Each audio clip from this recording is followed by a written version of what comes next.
this year, the Onslaught Legends Series. This is your chance to make the event truly awesome by boosting the prize pool and getting a cool 2D style and other goodies in the process. Contribute now.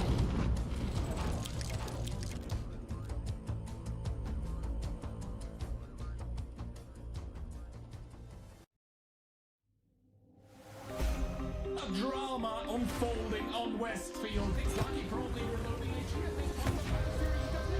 Boots remaining, but he gets the shot. And now the Clueless guys are showing.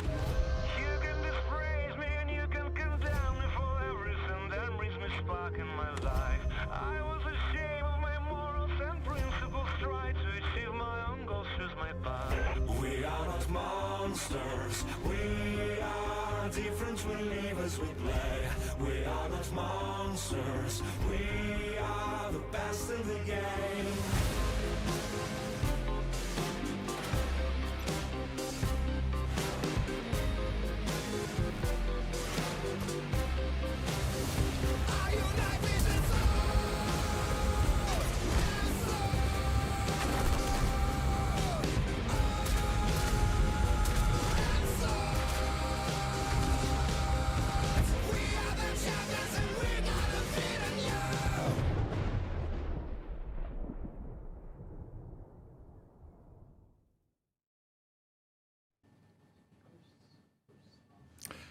Hello there and welcome everyone to the Onslaught Legends Series. It's been a long time coming and finally we are here. I'm being joined once again, how else could it be, by wonderful Ducky. How are you doing, my mate? I'm excited, Kihan. I don't know about you, but I'm really looking forward to see what these teams can bring for us. It's going to be quite a few weeks together, Kihan. It is indeed going to be quite a few weeks together, 5 to be exact. There's 13 streams that we're going to have, and quite frankly, there's a lot to go through before we even start with the matches. But first of all, let's take a look at what many people, besides the gameplay, obviously are going to be interested in, and that is going to be the drops, not only for today, but also throughout the coming weeks, because we do have the OLS token store in-game that opened very recently. What you can see on the top right of the asset right now is 4 OLS coins. You'll be able to claim those together today, together with expirable reserves, a day of World of Tanks Premium, and also Onslaught rentals. That mouse and that STB that you saw there, you're going to be able to use them in Onslaught, but that's not all, Ducky. That is indeed not all. Just like previous token stores you may be used to, we are distributing these on Tuesday, Thursday, but then week 3 we are kicking off the weekend streams as well with increased tokens on Sunday. That's week 3, week 4, and then the last week, Kihan, is the banger week, right? Well, arguably you could say the most important week. The most important week indeed. Not only do you get 2 times 12 coins on the Tuesday and Thursday respectively, we also have mystery drops lined up for that last Sunday, October 13th, which incidentally is going to be the date of the grand finals. That all being said and done though, if you want to get to the really juicy rewards in the token store, you obviously need to watch more than only those 2 streams. In-game you can check it all out, and there even are some pretty crazy tanks in that token store. For example, SU 122-2, I believe.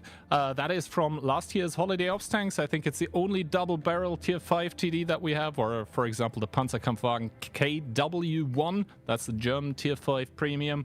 But yeah, first of all, play days. Today is the 10th of September 2024, and hopefully today is when we start writing history.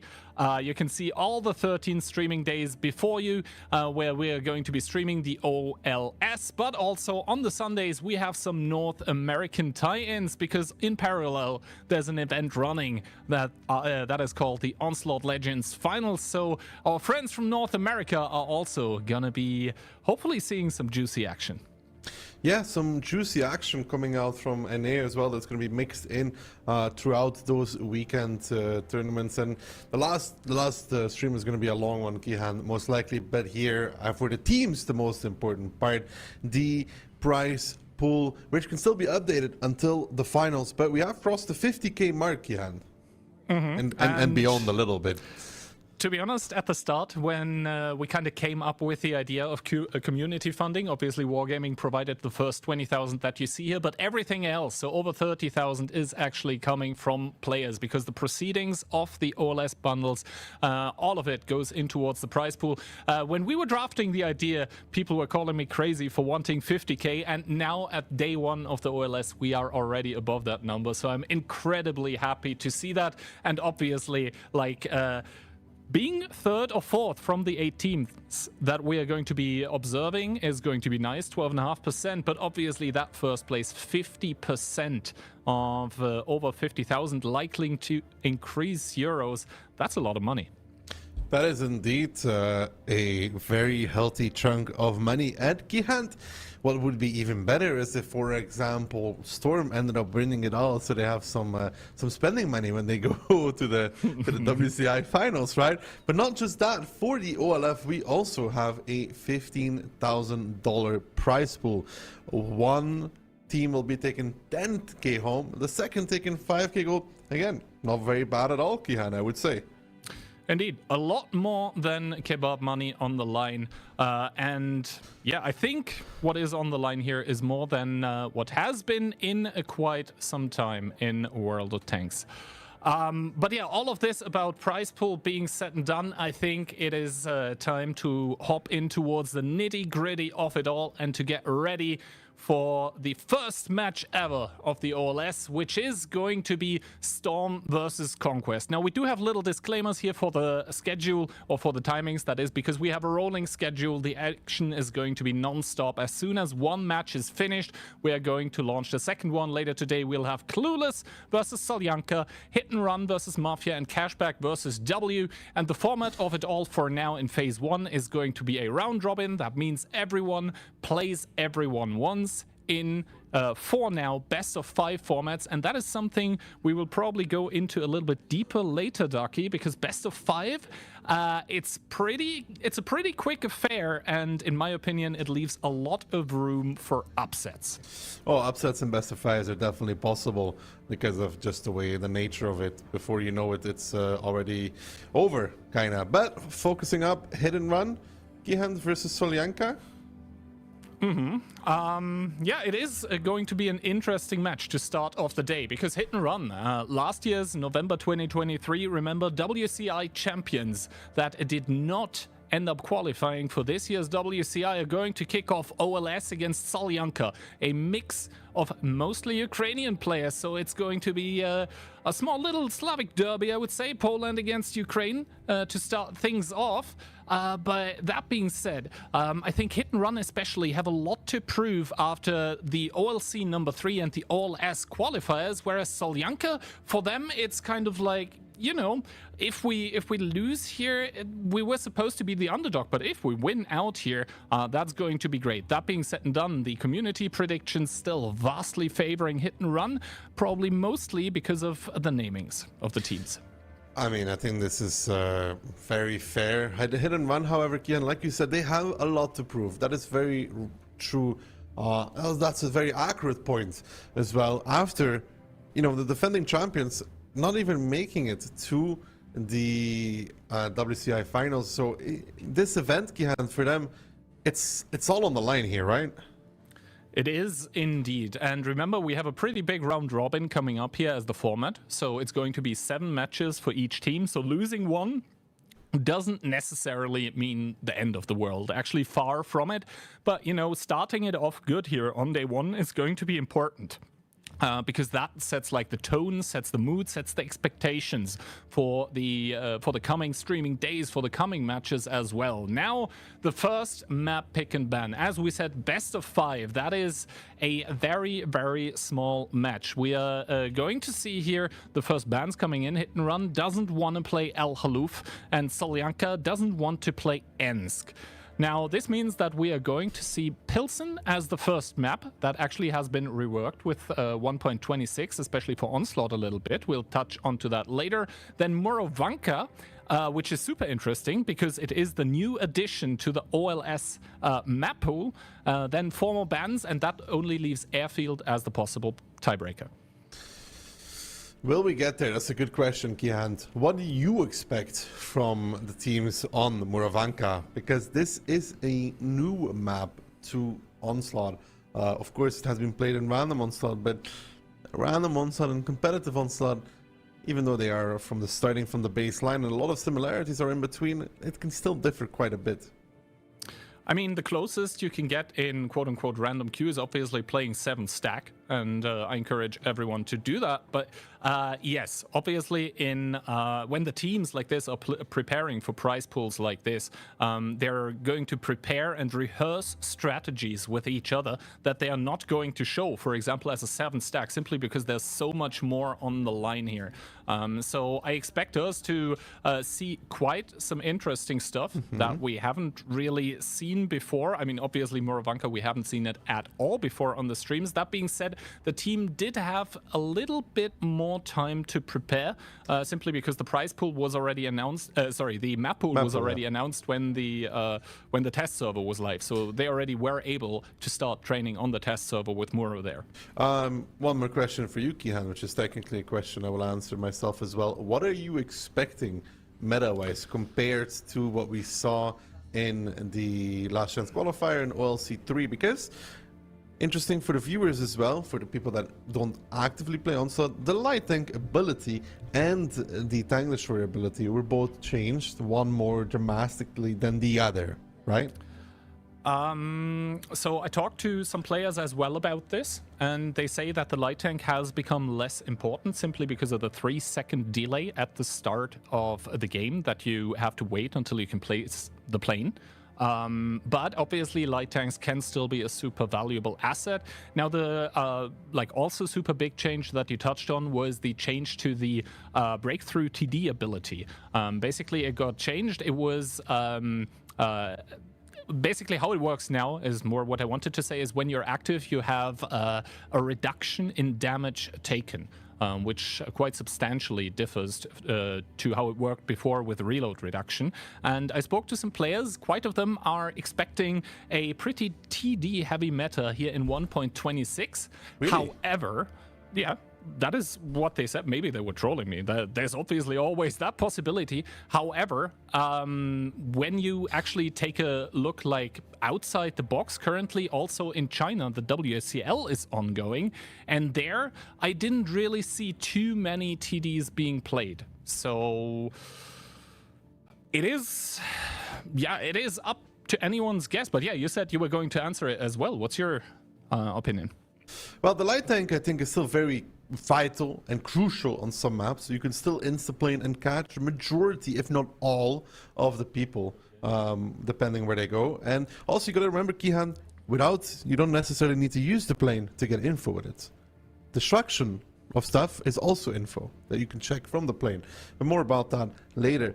The TD meta you were talking about, hit and run, does seem to still favor those 268 V4s. 3 of them, 360Ps, and an RHM to round it off.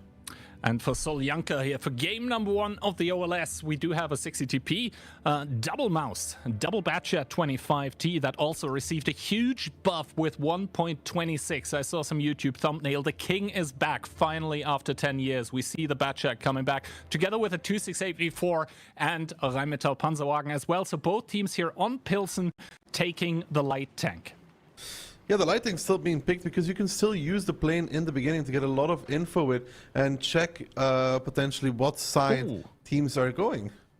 Good spot here on Big Share and Vladislav in the bat chats respectively. So Mentors getting some good early information here, and that triple TD hit squad, that is very mobile 2684s, probably even mounting a turbo here. They are going to start triple capping. Now with the change of 1.26, we do see the outside strike getting taken by the RHM of Solyanka, so they are going to be able to reset at least once with a strike. They do obviously need to hit all the TDs in there, but Trash Panda now has to commit in with the mouse, and he's taking a brutal amount of punishment already. Minus 2k immediately.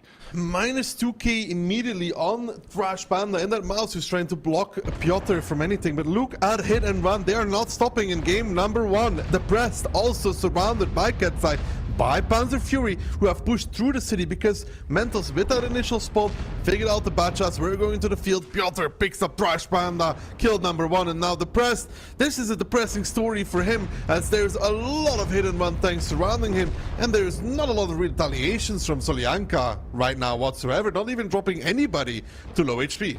Indeed, 2 kills and no response so far from Solyanka, and obviously the bad shots having to take hits now against those high alpha tanks from Hit and Run is not a good story for them either. Hit and Run here starting it off in commanding fashion against Solyanka, and they will probably end up winning the round against this. That being said, obviously an Amorako 2 is always possible, but Hit and Run, they are a very, very experienced team, and normally they don't give away leads like this.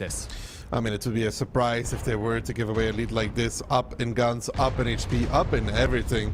And yeah, there's no stopping Hit and Run pushing through that city. Solyanka so field focused, Gihan, not able to return and cover those double mouses, which were really just left to their own devices the entirety of that battle. And as a result of that, you could see pretty quickly that Hit and Run has no issues picking up 2 healthy mouses. It's good for the DPG statistics even.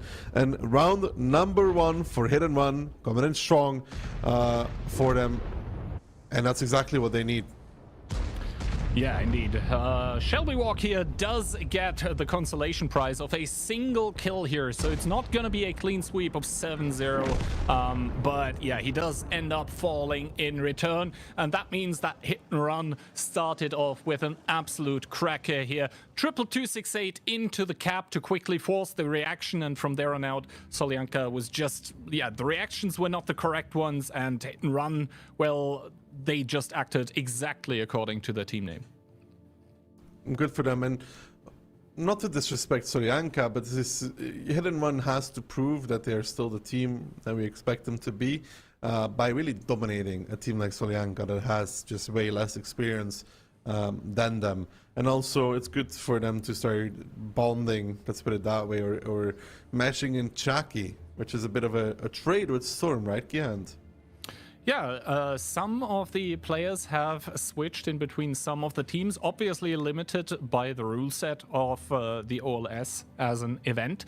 But yeah, there were some small switches going on, and Chucky immediately, recent addition, coming in strong here. Top damage for him, 666, the number of the devil. He was playing devilishly good this round.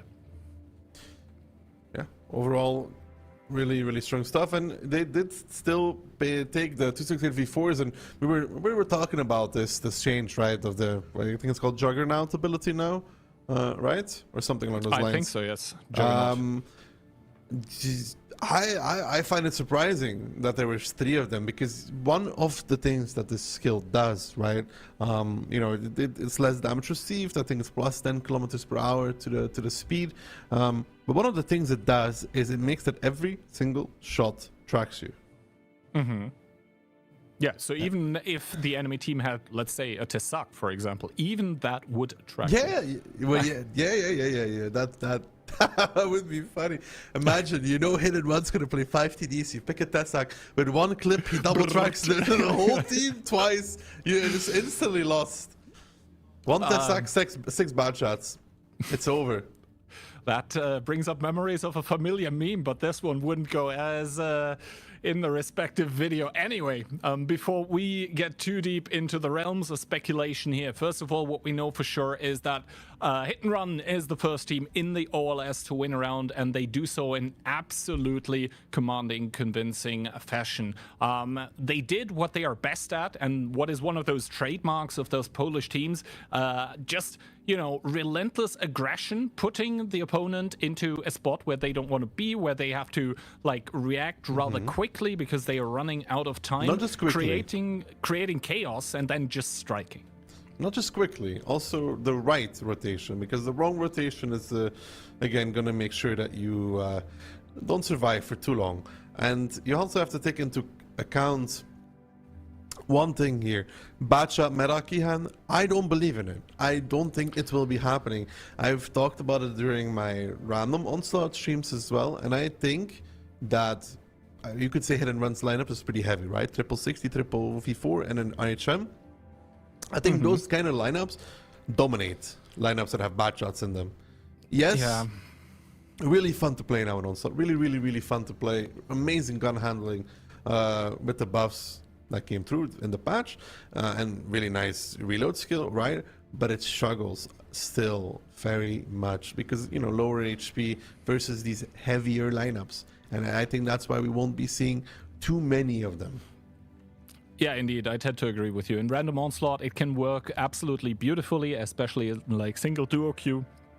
But in competitive, I think it will struggle because the one thing that was holding it back a lot has not been buffed, and that is the 2.73 seconds intra-clip reload. So that means, yes, you have a big clip, like almost 2k potential damage, but you take so long to dish it out. Anyway, round number 2 is upon us, and Hit and Run looking to extend the lead here, coming in with this time not 3, but 4 268-4s, a singular Rheinmetall, and double 60 TP. Solyanka, on the other hand, double 60p, a mouse, a bad shot, and double V4 and an RHM of themselves. So yeah, you were right about the TD meta. Of course, it does make still sense. It's the opposite of what we had before, right? Before you had the reload reduction, right? So every shot you take reduces your reload. But now it's kind of the same thing, but in a different execution, no? Because you take less damage, you technically also get a DPM buff.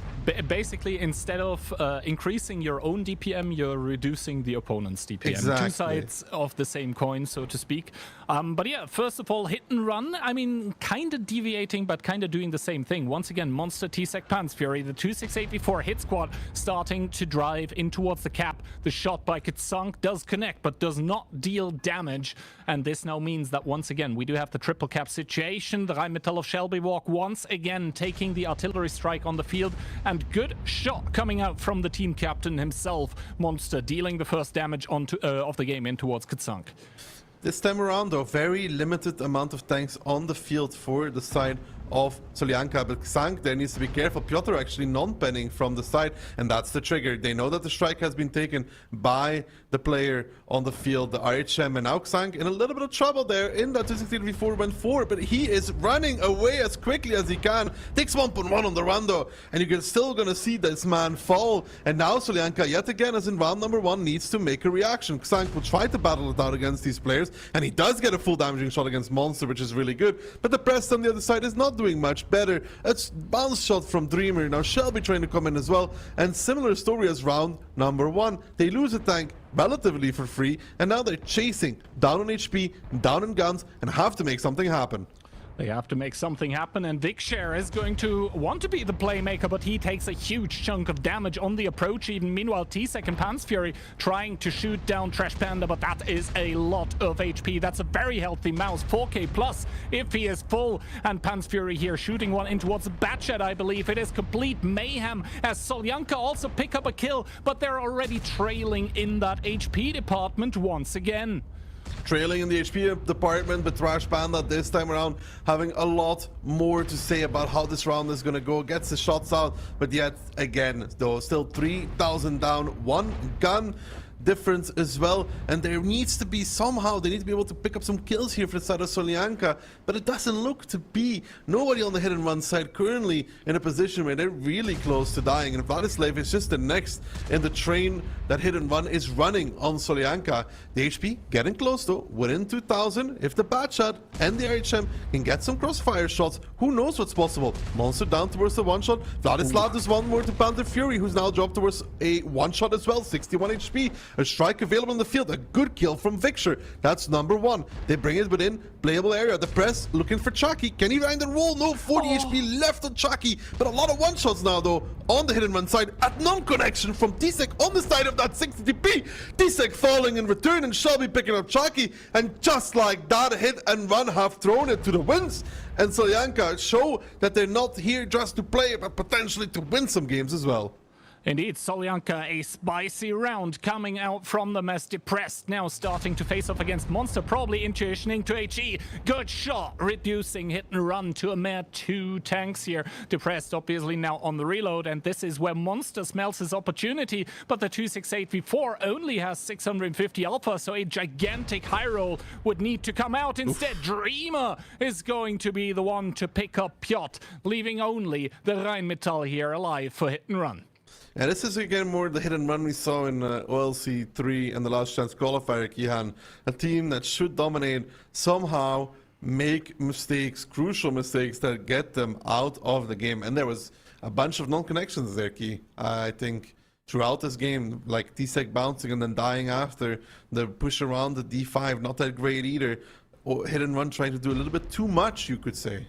And Mentos does get a good shot here in towards Shelby Walk, so he might be an HE one shot. The second one fluffed, though he does get spotted for it, or was that actually the point of information? Ooh, double strike going down here. Are both of them gonna connect? The nuke, as some would say, does hit, and the Rheinmetall falls. It's going to be 1-all after map 1.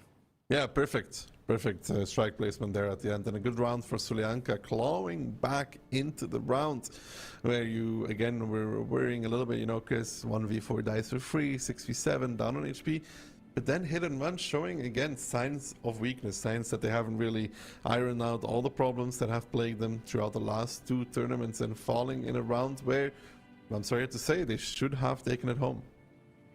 Yeah, they were up pretty far. They got a good first kill on the singled out V4 on the sidelines, but after that it just went, you know, from looking pretty good to looking kind of horrible. And then like Solyanka in their own right is not a bad team, and they were not letting go of this one. No, they were not letting go whatsoever of that round once they grabbed it and dragged it their way, and all around really good stuff from the surviving players. Those 4 that survived really popping off for their team, and their T-Sec 532. Yes, he has almost flawless pen ratio, but Chucky 10-8, was that 10-8-4? I can recheck again, yeah, 10-8-4. Yeah, that's already not optimal. You're starting to struggle a little bit there. I mean, you can't guarantee that all of those shots were ones that he had potential to pen. Some of them may have been just like, okay, we try. But still, overall, from the hit and run side, I saw a lot of pens that should have happened on tanks where they just missed. And in this kind of game, if they hit those, I saw 3 non-pens that should always pen if they aim properly. In this kind of game, that is the difference between them winning or losing. Yeah, and this now means we do have a match on our hands. It is 1-1 in between Hit and Run and Solyanka, which means that in this very small format of best of 5, we are now on, well, like whatever team now takes a point is on a match point already, and this is going to be on, in my opinion right now, the most interesting map of the map pool. It is going to be Moravanka, the new addition. We talked about it already. If that one gets split as well, we are headed to Airfield. But yeah, first of all, Moravanka. So I have to say, I haven't had it yet in my random Onslaught games, but I did look at it a lot in training rooms, and it's going to be interesting to see what happens, because I don't think anyone from the teams have had enough time right now as of yet, even though we had the Moravanka training tournaments already past weekend, to really figure out properly how the meta works on this map. Yeah, and I'm very curious for the meta as well on this map. In random Onslaught, it's still very random. People haven't really settled on what to do. But more often than not, I would say there is some pressure, or a lot of pressure, towards the field from one of the teams.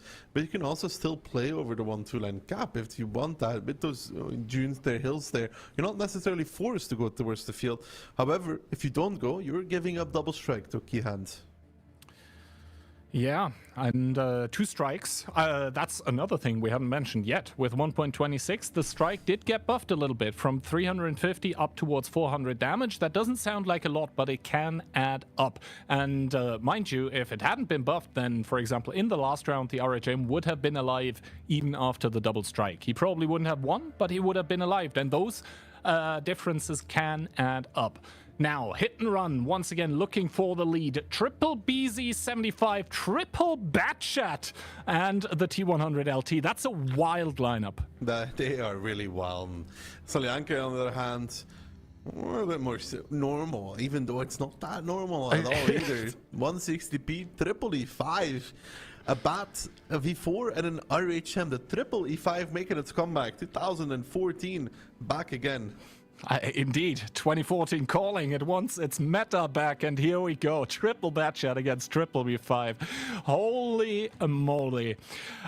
This obviously does mean that Hit and Run are going to have a little bit of the mobility advantage with that triple Bat, and even though normally the RHM should win out against the T100 LT, normally, and now he has to play so careful because that triple Batchat hit squad is going to eliminate him in a heartbeat. Triple BZ75 from Hit and Run now getting sent towards the cap, but Chalky already taking a shot here. Vladislav in that before getting sent forward, taking one as well, make that 2. And you have to wonder what Vladislav is meant to achieve there. I mean, he does get behind one of the buildings, but at what cost, Kian? The cost of his life in that 268 V4. Now Chalky and Panzerfury take some damage, but Monster picks up the first kill, funnily enough. Still HP lead for the side of Solyanka, who just lose a V4 just like that. Good shot though from Thrash Panda on towards that BZ75. Chalky peeking, redeeming himself a little bit for the previous round, immediately penning. But now you can see the Batchat rotation coming out. But this has been played though. Piotr has been spotted and Monster has been spotted. It's only Ketside that is really unspotted. And Thrash Panda here potentially overexposing a little bit. Takes one from Piotr, not connecting on the second. But the cap pressure, Kihan, is building and continuously going up. 8 seconds left. 8 seconds, and there is no tank with the strike ability on the team of Solyanka currently, but I think Hit and Run now realize that this is where they want to strike. The Batchats are all close. They're going to come in, but remember, with the buffed HP in Onslaught, the autoloader's not as powerful as they normally would be, and Solyanka starting with more heavies. That means a beefier HP pool, and Hit and Run starting to melt in the crossfire. Hit and Run definitely melting right now, but the press takes the brunt of the damage in that E5.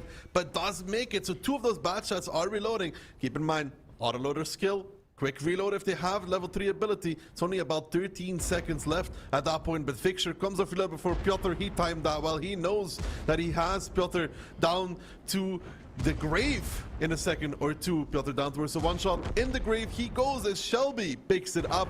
5 tanks left standing for Solyanka, and believe it or not, Hit and Run are going to be facing more likely than not against a match point. Yes, those Batchats are really great, Gihan, but I would like to refer back to the point I made in, I don't know, round number 1 or round number 2, that they are great, but there's big buts there.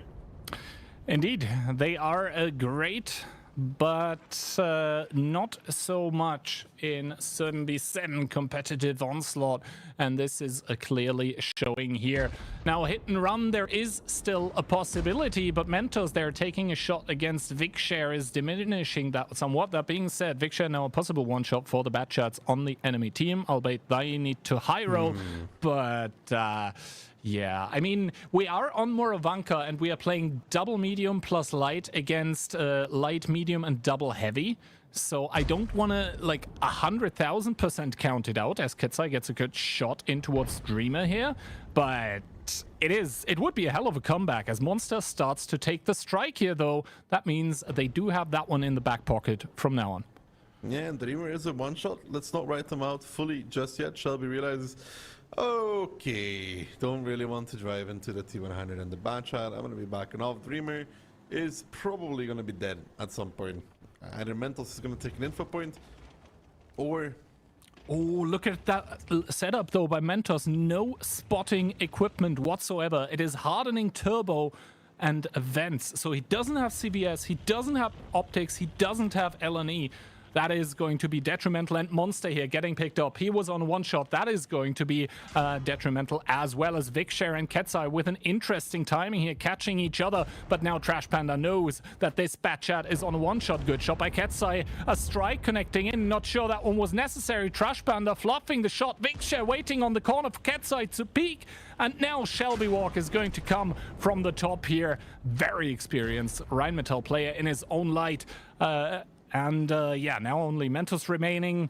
Hit and Run, indeed, are going to be facing off against Matchpoint. Yeah, and that was a rough round for them. They even got a free kill. They legitimately got a free kill in the beginning of the game, almost on that 268v4. But you see their light lineup, or light-ish lineup, no, let's say light triple Batchat struggles against just a sheer amount of HP, armor, that the lineup of Solyanka brings. Like, they bring the triple E5, V4, 60 TP, man. Like, overall, it's a pretty heavy lineup. And then the bats start to struggle because it takes 2 Batchats to kill 1 tank. And in return, you're, of course, taking damage in the Batchat. They don't bounce this. And then this light lineup is like, well, we are now reloading. We have a problem. Houston, we have a really big problem at that point. And the crazy thing for me to see was that even after the kill wasn't free, there was some damage taken in return on the lineup of Hit and Run, but even after the kill on towards Vladislav in the V4, Solyanka was still up in HP just because of lineup. And yeah, I do agree. Like, that's why I don't like that. I don't like that amount of bad shots. I really don't. I think it's very light, and a team that just picks something really heavy and doesn't play stupidly around it, but just like, how do you with 3 bad shots kill like 6 heavies, Key? Yeah, no, you don't. And like the bad shots, it wasn't, their fault here. The shooting was good. Like, buffed Batchat gun, Onslaught modifiers, obviously that makes it, I don't want to say easy, but that makes it easier to get good hit rates. Like, the shooting wasn't to blame. It's, in my opinion, the lineup issue. Yeah, I agree with that, and again, Hit and Run struggling against the newcomer. I think it's really bad for them. The fact that Solyanka takes even 2 rounds against Hit and Run, it's like, okay, we just started, but at some point there has to be something, Hit and Run realizes and fixes, no? I mean, you would imagine, yeah, because Hit and Run historically has been, and I'm struggling to find an adjective great enough right now to describe how good Hit and Run has been, but right now they're seemingly just not there. And obviously this is day 1 of the OLS, this is like match 1, this is 3 games in, but they've lost. Day 1, match 1, but like, last chance qualifier, OLC 3. Yeah, I do agree. Like, Hit and Run is currently in a trend of facing issues that I would say 6 months ago, 8 months ago, 12 months ago, you wouldn't expect it for them to have. So definitely some things going wrong here. Or, on the other hand, it might just be that Solyanka is kind of a dark horse and just this good. By no means am I trying to discredit Solyanka. They're playing very, very good, especially this round. But the Pilsen was not good for Hit and Run, and they should have won that round.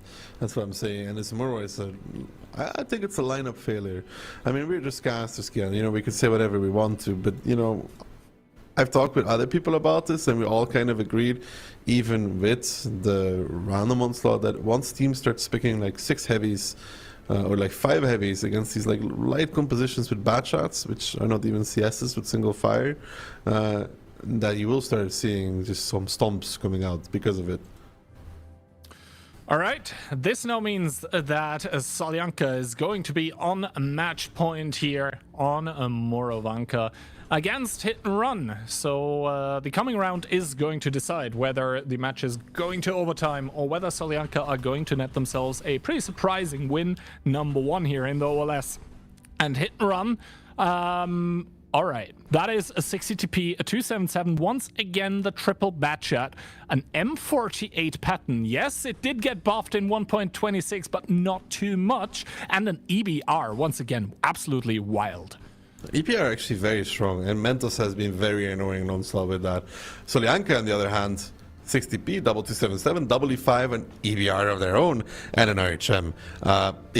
Interesting pick, Skihan, but you love to see it, no? I absolutely love to see it. I'm bewildered. I am intrigued.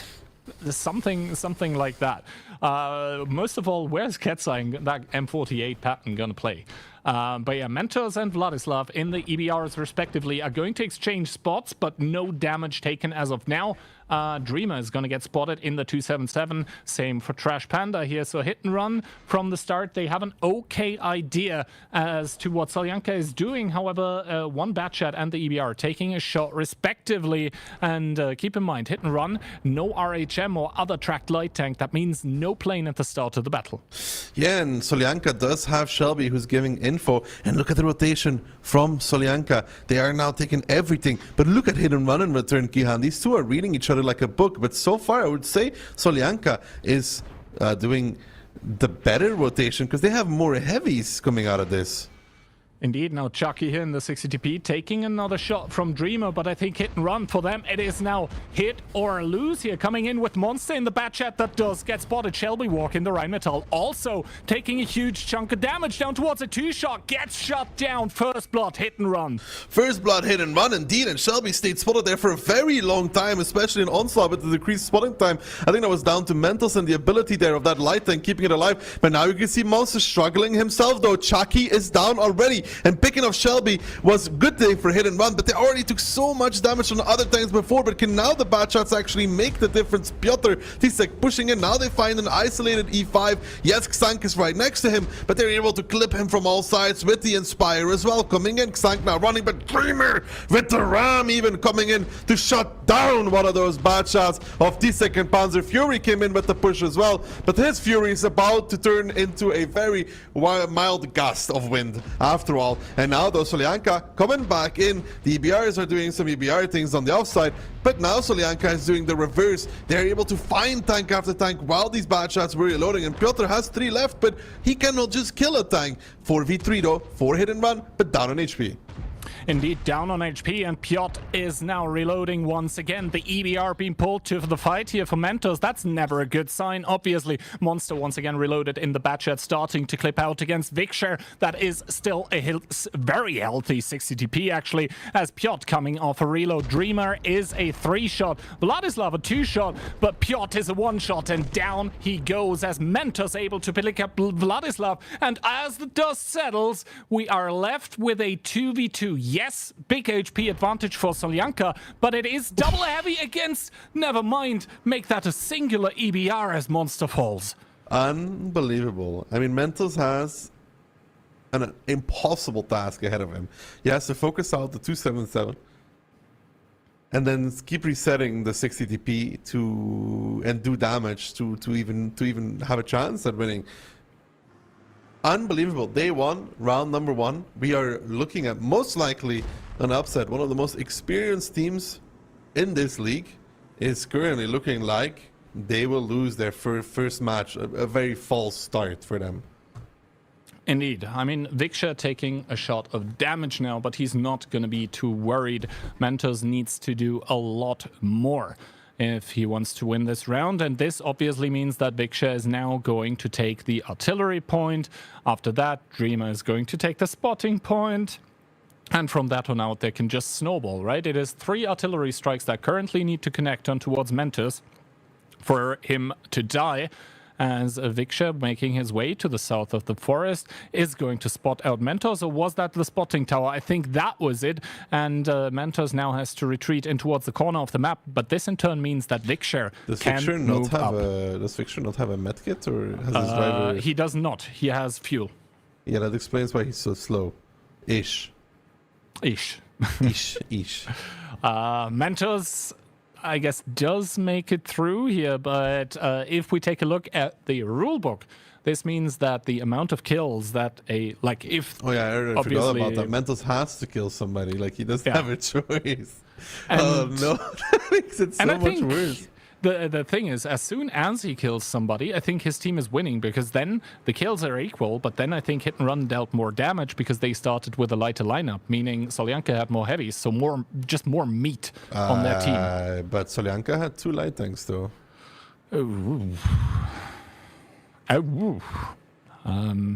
True. I mean, I think you're still right, but I think it's closer than you imagine. I mean, yeah. That was Mentos using the spotting tower. He's just confirming that he can... Oh, was that a blind shot?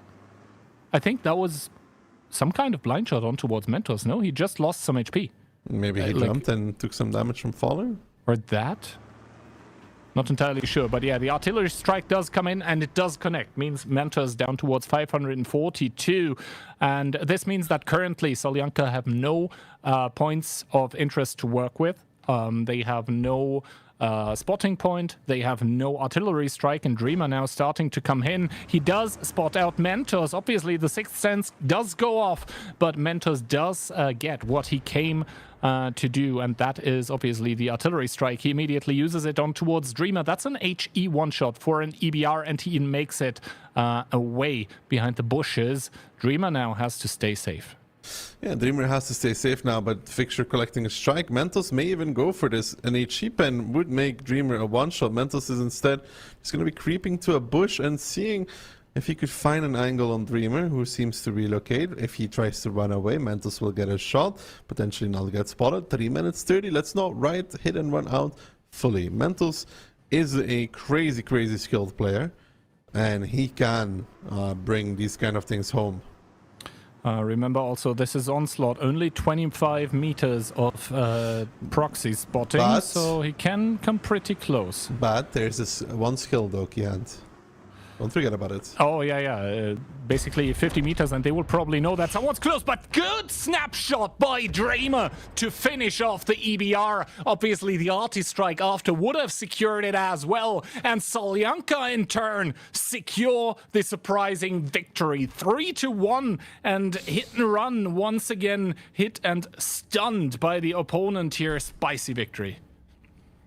Yeah, that's really bad for Hit and Run, man. They really needed to dominate here to start off with, just to be like, you know, good start in the league. You know, we're happy, we're chilling, but no, none of that actually, and it's just really disappointing for them.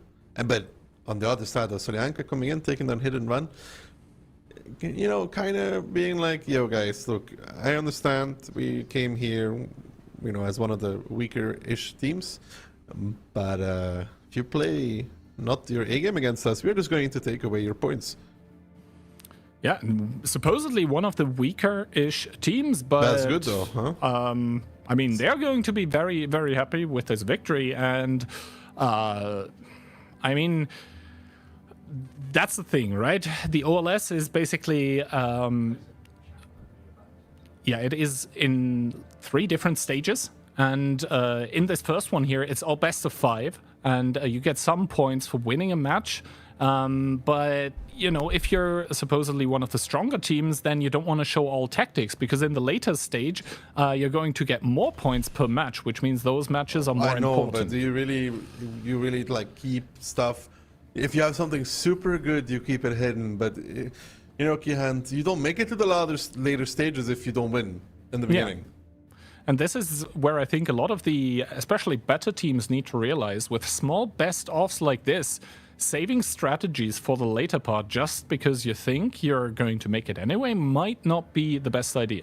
Underestimating any team is probably also not the best idea, because Solyanka already won round number 1 against Hit and Run. I mean, well, at least we're starting it off with a bang. You had upsets are going to be the best, and that is again what we talked about also in a best of 5 format. Game is rather quick and can be over quickly as well. Before you know it, you've lost, and that's what Hit and Run went through. Throw one round on Pilsen, and yeah, get outclassed on Moravanka.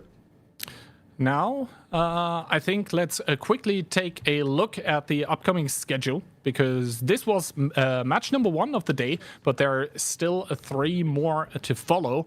So Hit and Run now with a, I would say, surprising loss, completely beating the odds of the community prediction, but also beating all of the casters' predictions because, yeah, we all said that Hit and Run was going to win. Up next is going to be another, hopefully banger though, and once again another, I would say, favorite. This time Cashback against the Hungarian core but international team of Conquest.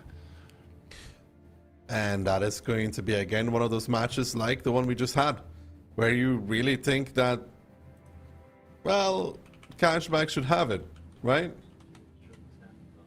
But if they underestimate Conquest, Conquest is again not a bad team. They're a less favorite team. You know, that's just the way the world works. Some teams are better than others on paper, but everything depends on the day itself. You know, how does Cashback play today? And if they don't bring their A-game key hand, they could also lose points here. Yeah, and those points could, like, like right now you're like, oh, Hit and Run lost one game. But if there's a lot of games like this where people win against each other, where you're like, oh, that team wasn't supposed to win, there's a chance that there's some upset in the rankings as well. And it's like, well, this team's not going to make it to round 2. They're just not going to make it there. yeah, and I mean, the cutoff that's going to happen from 8 teams down to 6 teams, yeah, it sounds like pretty small, only 2. But that is a quarter. That is 25% of teams total that are going to be just, you know, disappearing, vanishing from the league. But yeah, that is for the time being quite enough from the two of us after this pretty surprising Hit and Run victory. I guess let's once again take a look at how this happened, and after that we'll be right back with match number 2.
this year, the Onslaught Legends Series.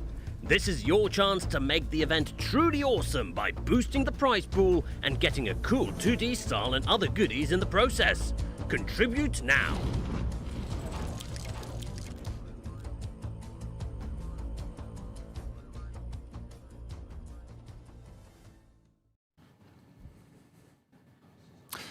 Well, hello there and welcome back to day one of the OLS.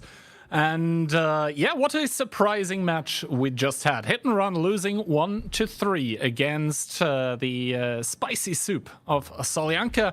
And immediately we do continue with Cashback against a Conquest. Is that actually, I don't remember, is that actually like what their names mean? Spicy soup? So I think Solyanka is just the name for a kind of, spicy soup. How are you with spicy food, Gian? I am absolutely terrible. Oh my, dude. You and me in China are going to have so much fun. I love spicy food. Oh, shoot.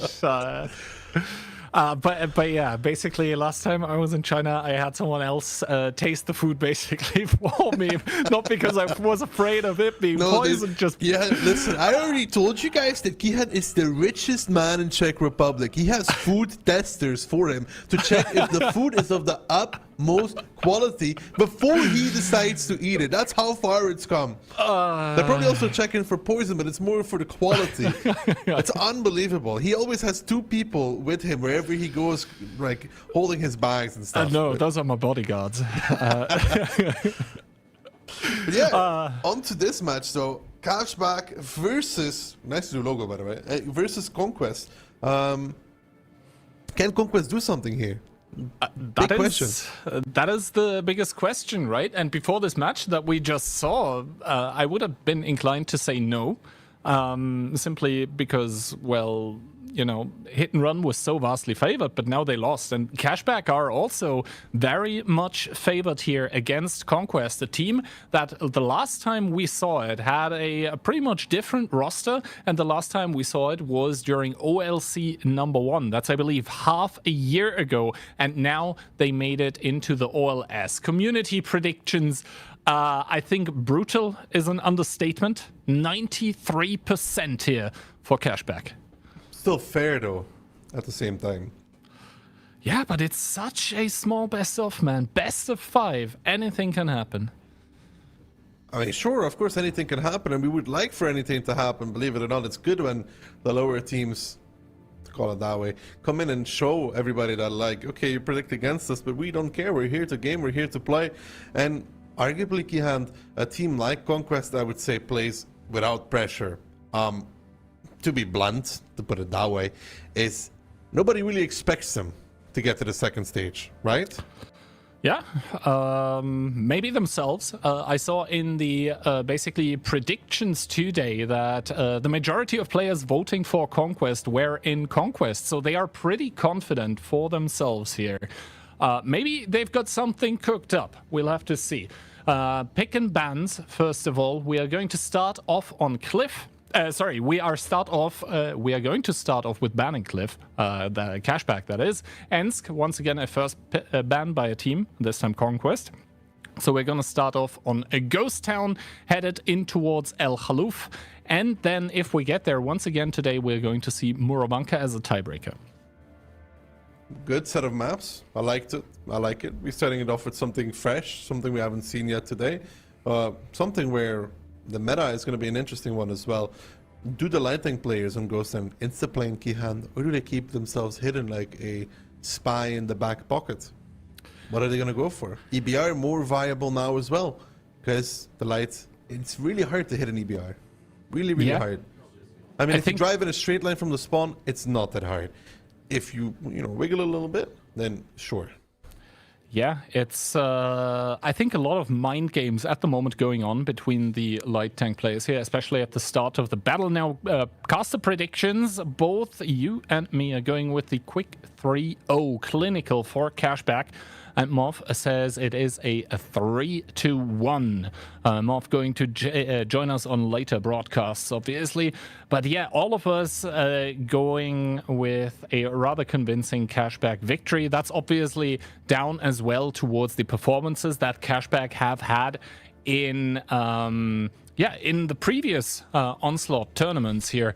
In the OLC number 3, only faltering to Storm, and in the OLS qualifier, they actually did end up winning that one. So Cashback should be vastly favored.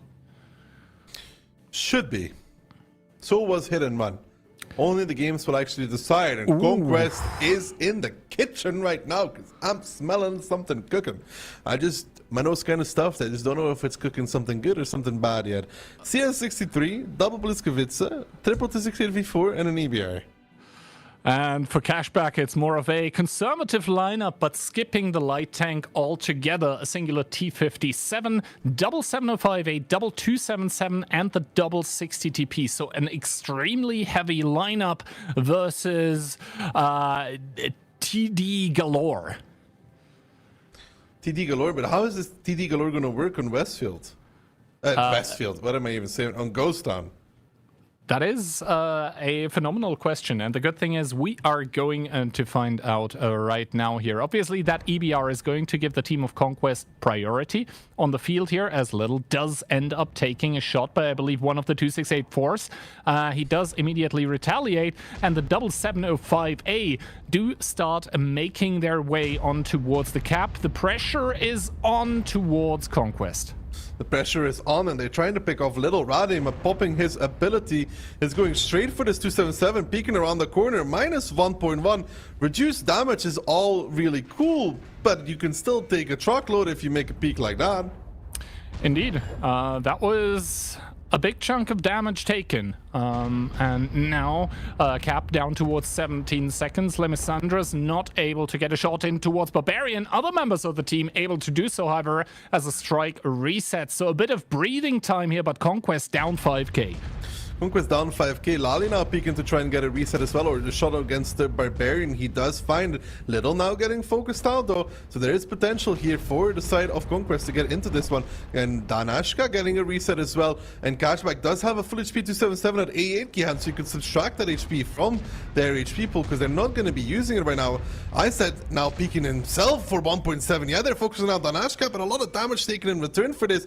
And 5k Kihan, but 3k, like I said, is currently located on A8 and has no way into this battle. Indeed, so the 277 not paying any dividend for the team of Cashback right now. Twilight now trying to make his way out of this situation here. His shot in towards Lali does connect, however, as Radim in the Bliskovica falls Lali also to the grave. Remember, Flawless super low himself as well, as Lemisandros ends up bouncing his shot, getting singled out and getting killed here by a swarm of Cashback players. Yes, there for a few seconds it looked insult to injury. Coyote just shutting down Danachka for a second there. It looked like Conquest might be able to do it, but then Cashback snapping around in an instant and securing themselves the first round. Yeah, really good stuff from Cashback, not falling against this TD shenanigans. Almost I would put it in. Little with that forward position at F7 was such a nuisance for Conquest. They lost so much HP picking him up. If you remember, Radim and others trying to peek him time and time again, and it costed them so much that even with a full HP tank at A8, very far isolated from the battle, they were still able to simply win the city. And yeah, the TDs are all really cool and all, but they still have to chew through quite a lot of HP themselves, always down in HP. And the EBR game impact, Keyhand, realistically 0. Negligible is, I think, the correct term here. Yeah, so Conquest coming into this one, and it really looked kind of doable. But as soon as Cashback kind of started shaking themselves and were like, wait, Conquest, they're doing this, but this opens up a weakness 1, 2, and 3. We just need to do this as an answer. as soon as that happened, and obviously the execute then coming out from Cashback was flawless, then all of a sudden it just turned around in an instant. Beautiful stuff from Liberty, top damage. I mean, Gotcha Baby is probably very excited to see his hometown hero Liberty perform. If you guys did not know, Gotcha Baby, I think has a little bit of butterflies for Liberty. So love story brewing right there, Kihand. And I think the thing that was also brewing, the pot of stew that Conquest was cooking, that ended up kind of burnt here in round number 1. So, I mean, just like in match number 1, now we have here the story of the, supposedly stronger team, and I think actually the stronger team for all intents and purposes, no, like, disrespect toward Conquest here, the supposedly stronger team taking the first victory, but if match 1 is anything to go by, that absolutely means nothing. And Conquest is not shying away from trying some interesting stuff. I mean, 60Ds and an EBR is very interesting, especially for Ghost Town. It is hard to get those non-turreted tank destroyers, especially the Bliskavica, which really struggles with that gun arc. It's very narrow, very tight, needs clean engagements to get that tank on target. It's really hard on Ghost Town. I think it's extremely difficult compared to other more open maps. Pilsen is way easier than a map that has like a street everywhere. But they do have the opportunity to do better immediately. Round number 2 on Ghost Town is going to start momentarily. And Conquest have the opportunity to redeem themselves. And obviously, even in a best of 5, losing map number 1 doesn't immediately mean defeat. If memory serves me correctly, this is currently Cashback's map pick, right? So... they are winning on their map currently, and I am like, of course, you always feel good if you end up taking rounds on the opponent's map pick, but your own map pick is where you have to have something going, and that will be El Halouf for Conquest. And I think El Halouf, especially after the changes, will be something to look forward to. First of all, though, let's hop into round number 2 of Ghost Town. And Cashback, they are bringing a variety of tanks. Actually, not a single one getting a friend here. A singular mouse, a 277, a 705A, a Leopard 1, an E3, an EBR, a Rheinmetall. 7 different tanks, a lot of specialization. That's really Cashback in a nutshell, though. If we think back from previous tournaments, a little bit of everything is their style. Conquest, not quite like that. A 60 TP, double CS, Bliskavica, double 268v4, and a RHM. Again, pretty light-ish again with these TD CSs. Pretty light-ish, but on the other hand, how much steel does Cashback here? Double light, a Leopard, and the 277, not the heaviest of heavy tanks either. So both teams with kind of light lineups here, in my opinion. Now, Little in the EBR is going to get a good chunk of map control out on the field here, and Coyote destroying actually the truck that was standing on the opposing side of the artillery point. That means he will have good shots in towards the field. Not that he's going to get any right now, as Danachka does get spotted out here by Little. And YOLO does get spotted as well. So that was probably the information tower coming into effect. Yeah, the information tower is very useful on this map to monitor where people are going, but Cashback probably is very happy with the current split of the map. Allowing the enemy team to take 1-2 is not the worst thing in the world, Gihan, because look at it, 277, G1, you're slowly but surely encroaching back on this map, cutting off the angles, cutting off the rotations, and look at what Conquest has left of the map. How do you play from there? Yeah, that's a good question here. Lemmy has already taken a big chunk of damage in that CS63, especially on one of those tanks. Those are your supposedly rotational tanks to then put the DPM into the sides and the rears of the opposing team. that hurts a lot. Like, obviously, it always hurts to take damage, but taking damage on a CS is so much more detrimental than if it happens to, for example, a mouse. Conquest now fully rotating towards 1-2, but the issue is, Kian, information towers. They are available again for the side of Cashback. If the EBR of Little decides to take it, either north or south, they will get all the info they want to. And once they do, Ki, it is going to be not pretty for Conquest. It really isn't. Instead, the EBR is going to take the artillery strike in the east currently, as Coyote does get sent on towards the cat.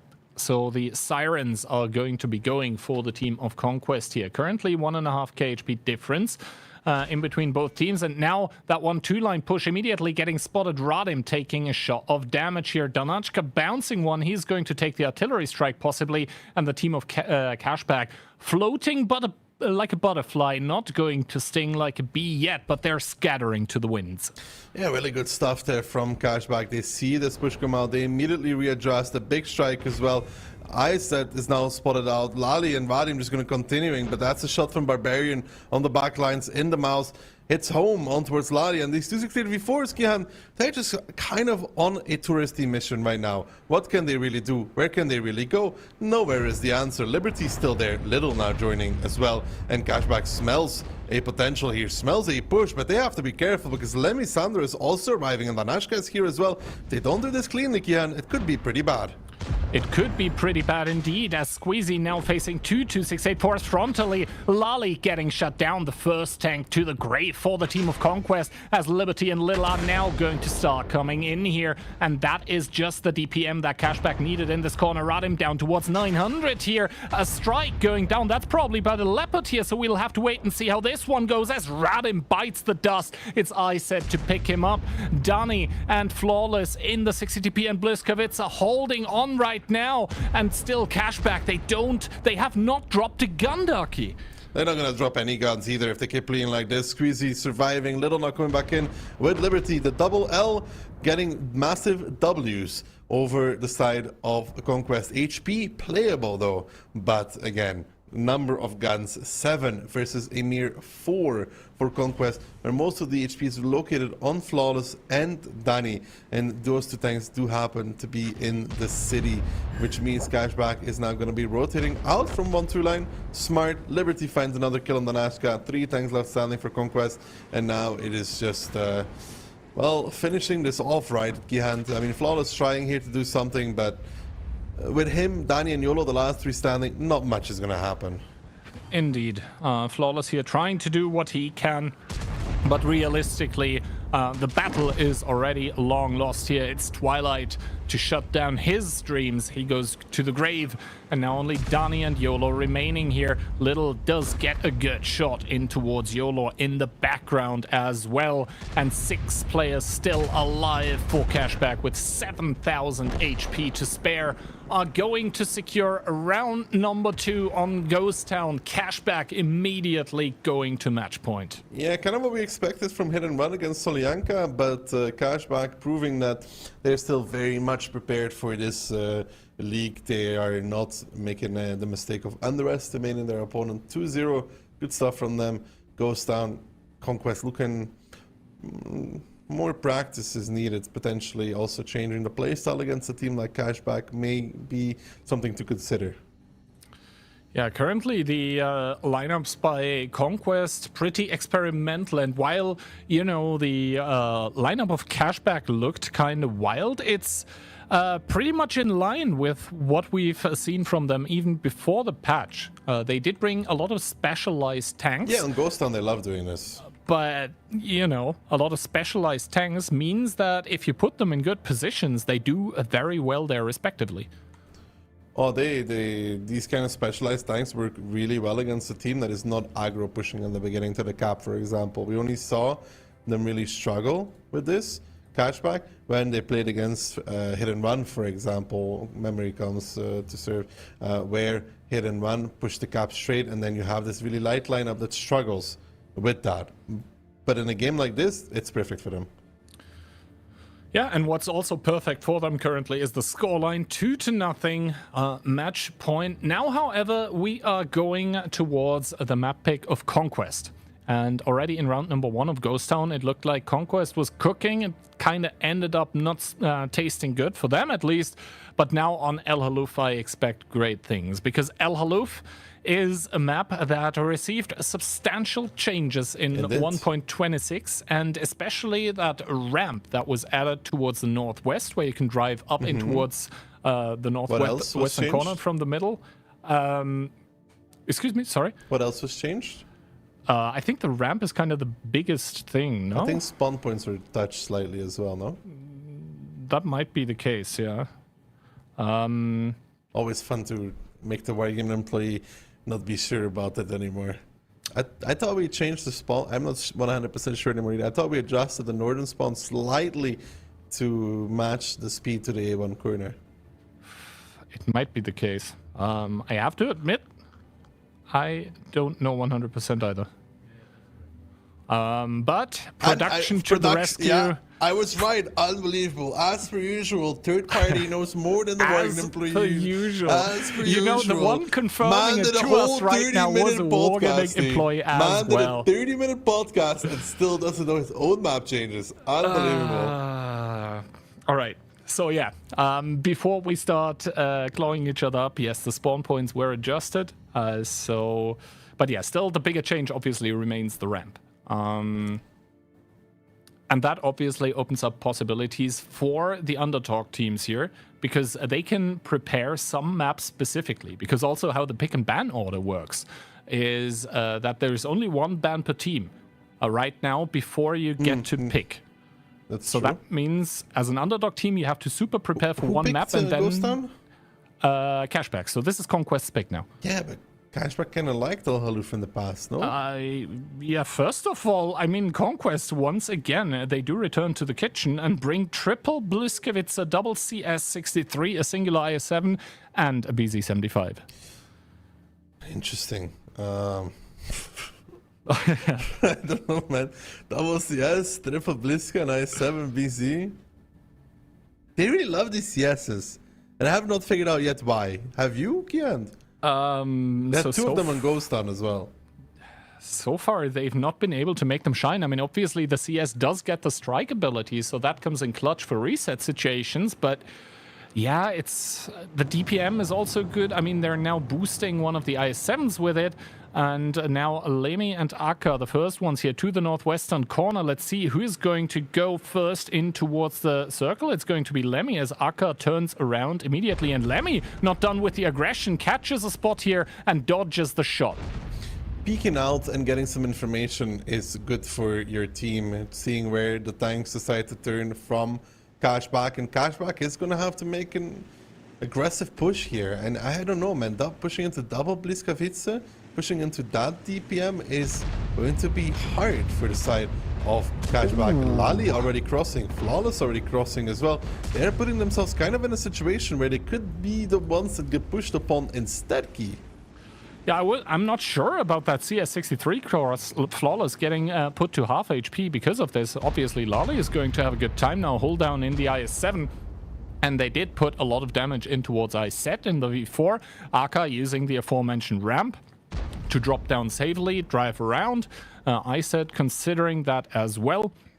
And now as the dust settles, both teams have control of an artillery strike, but I think Cashback right now have more map control because they have a CS63 split more towards the back, but I think they're not really splitting him off either, as the strike is going to come in and it is going to miss Liberty here. That does end up taking one by one of the Bliskas though.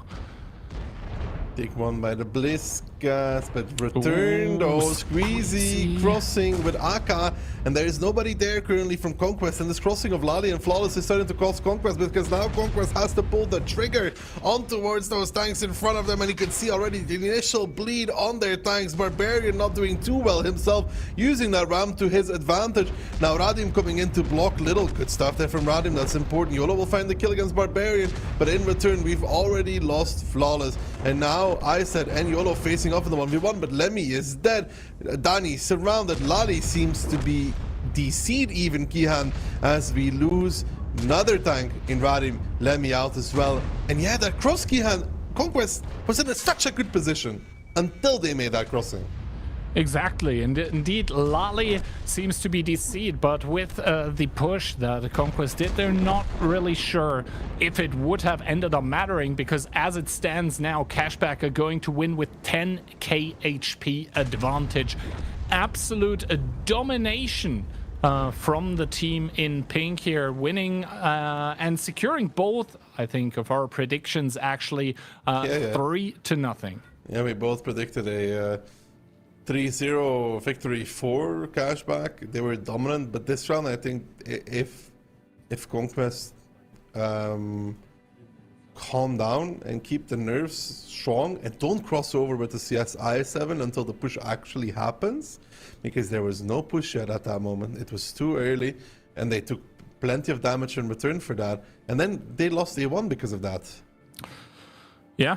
So I think Conquest kind of losing their nerve here with that early crossover, and Lali was part of that. So at that point, he certainly was not deceived. Then again, he does do 1k damage, so he did get, I guess, rammed at the end there. But yeah, I don't think it mattered a whole lot. Cashback were just from start to finish absolutely dominating this matchup here, and the favorites, I think, in match number 2 here of the OLS on day 1 do take the points home.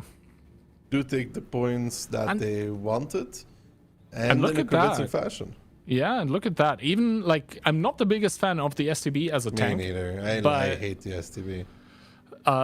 Top damage here for Liberty, and that is, I think, in 3 rounds, at least the second top damage, if not the third one. Yeah, he even did top...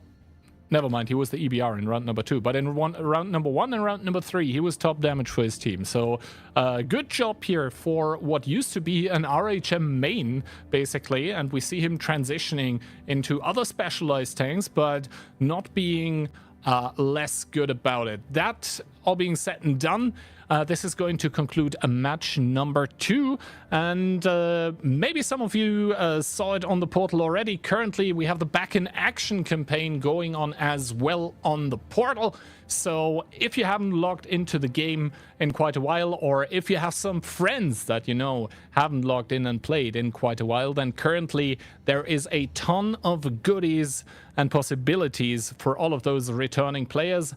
Don't miss out on that. That being said, I think you also shouldn't miss out on the coming match. No, it's only going to get better now. There's still it's the Mafia versus W. Is that the next match, Gihand? Let me take a quick look at my cheat sheet. Yeah, Mafia versus W is going to be the coming match here. And you see already the schedule. There is a reason those asterisks are there. Cashback ruined everything by winning this quickly. Unbelievable. We're going to find them. I mean, not for themselves they didn't, but yeah, upcoming is Mafia versus W. I think that is going to be quite the banger, and I don't think it's going to be as clear-cut as the match we just spectated, Cashback versus Conquest. And to finish the day off after, we will have Clueless versus a Storm. But yeah, for the time being, let's head over towards some replays, and we'll be back with the next match.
unfolding on Westfield. It's Lucky probably reloading HP at this point. Who's remaining, but he gets the shot. And now the Clueless guys are showing. You can dispraise me and you can condemn me for everything that brings me spark in my life. I was ashamed of my morals and principles, tried to achieve my own goals, choose my path. We are not monsters, we are different, we live as we play. We are not monsters, we are the best in the game.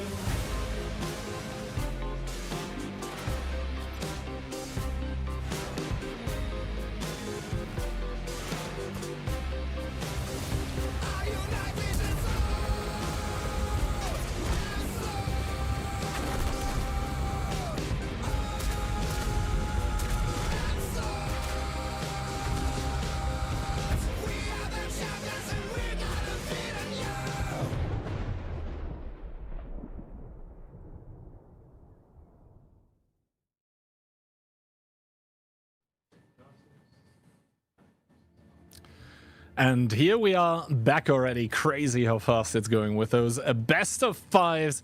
And we have another one on our hands, Ducky. This time it's going to be Mafia against W. What are your thoughts? My thoughts are this is a really interesting match.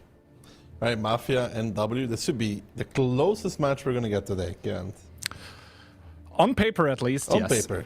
If W doesn't disappoint like they have done for the, I don't know how many last tournaments.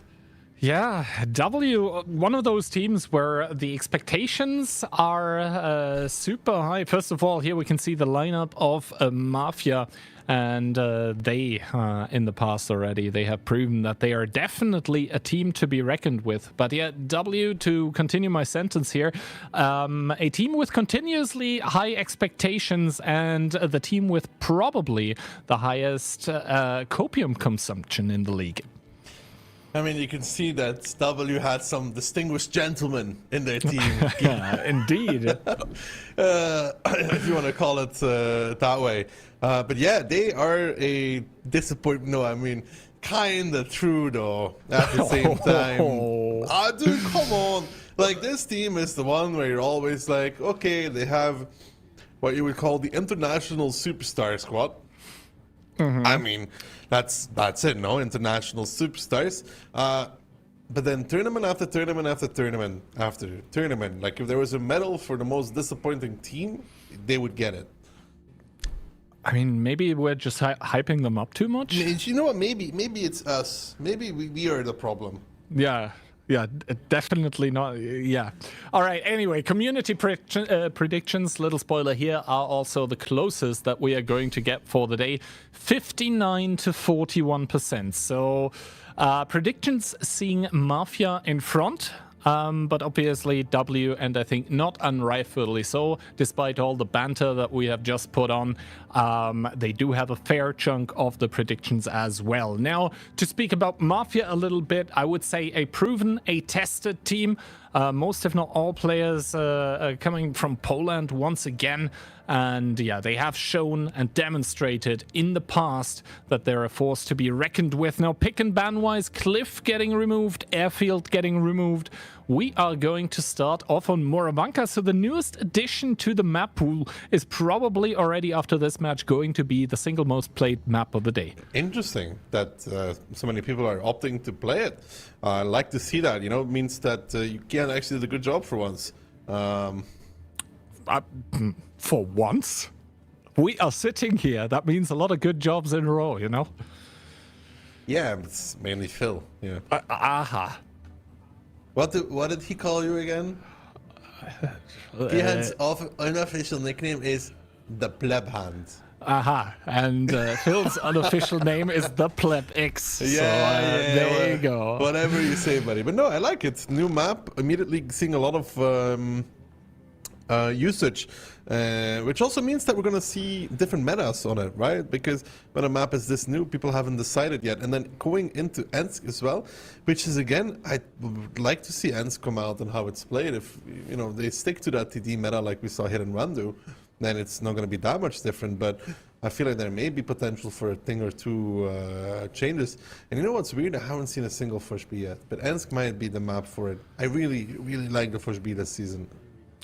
Yeah, true, actually. No Fosh B yet, but I think it would be very, like, weird to not see any today, I think. And, I mean, probably not on Moravanka, but Ensk might be the map. And after that, Pilsen. I mean, Pilsen also a map where the Fosh B, I mean, you know, in the OLC number 3, in the OLS, came in a lot of times. I think Monster, not today, maybe that was what part of the problem, had miraculous, monstrous performances, pardon the pun. But yeah, I wouldn't get too worried yet for the French auto reloading TD. That being said, Moravanka once again. We saw 2 rounds of it so far with hit and run, 2 times picking triple bat and 2 times getting not the best of results to, yeah, say it euphemistically.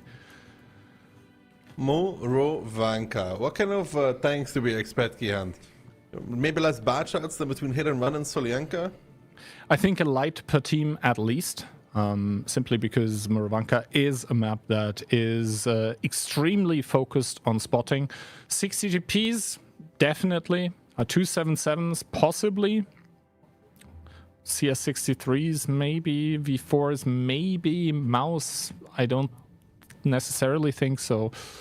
It's up in the air, and I see that currently. I am the one that is kind of the outlier here, saying that Mafia is going to win it 3-2. Meanwhile, both Moff and Ducky saying a W will take this one home. I don't know why I keep doing this, man. I keep putting my hopes into W to then end up disappointed. It's like I'm looking for it, you know? It's like an abusive relationship. I stay in it, but I just keep on getting disappointed. Except this time it's Dad getting, you know, it's the worst of it. Yeah, it's just the other way around. Also, my nickname is Daddy Kihan. All right, in-game, official. Okay, Dabluzor. That's not my nickname in game. I have that's not what my account is called, Kihan. All right. All right, anyway, let's kick off this match number 3 here, Mafia against W. And Mafia are going to come in with a very heavy lineup. Triple Mouse, triple 268v4, and an E3. Versus W's AX, double Bliskavice, triple 268v4, and an HM. Now, so TD meta. Yeah, I somehow feel like Mafia is going to roll over this because their lineup is so heavy.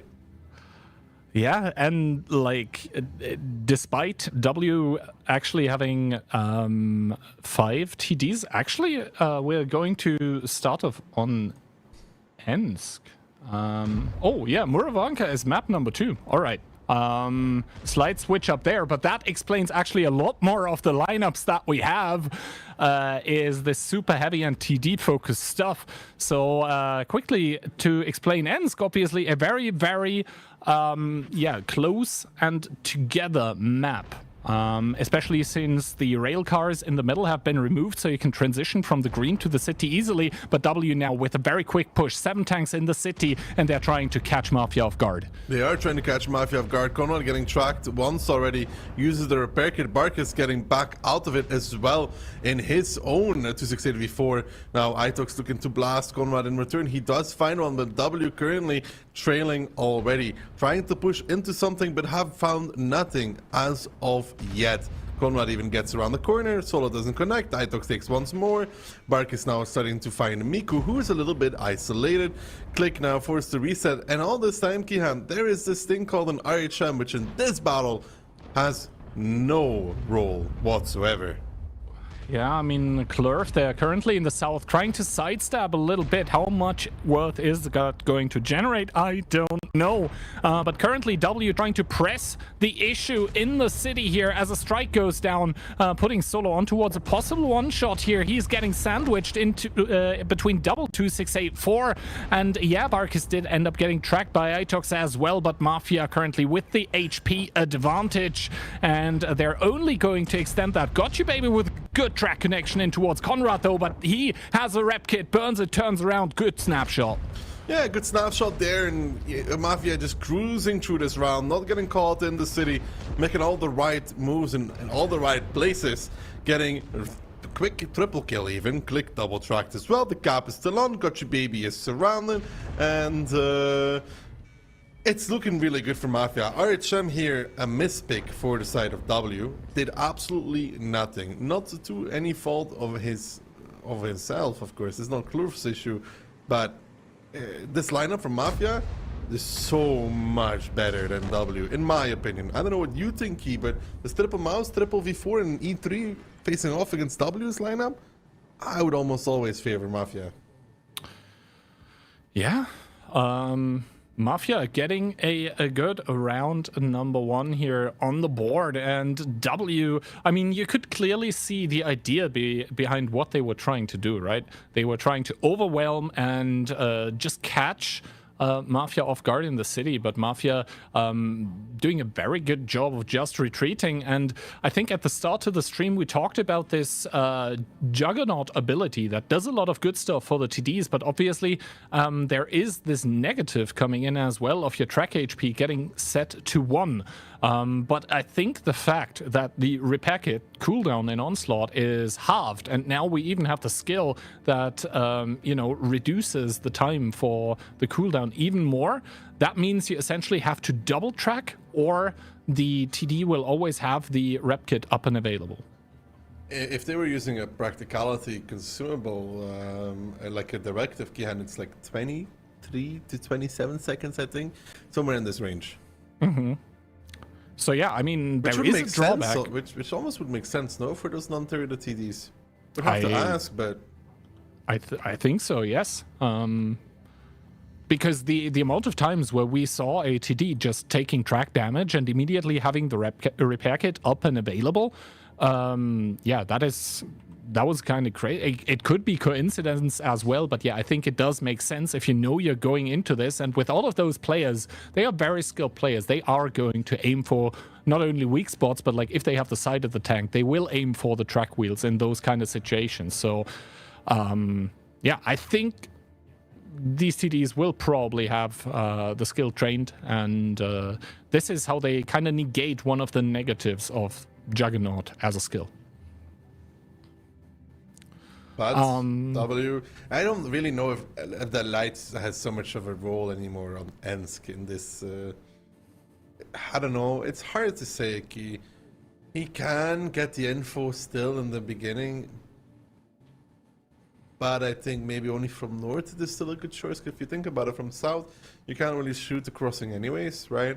Like the A-line crossing, you're not on time.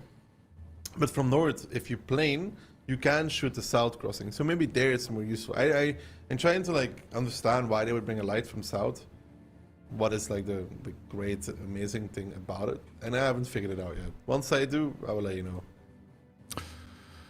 I mean, if anyone, then I would expect you to figure it out. Or maybe the teams. Maybe there is something that didn't happen this battle that would make the RHM viable. But yeah, I think Ensk being the city map that it is, it's not like Ghost Town where you could play the outsides with a light tank. It is just the smallest map, at least that's what it feels like, and I think that's what it is, 800 times 800 meters, if memory serves correctly.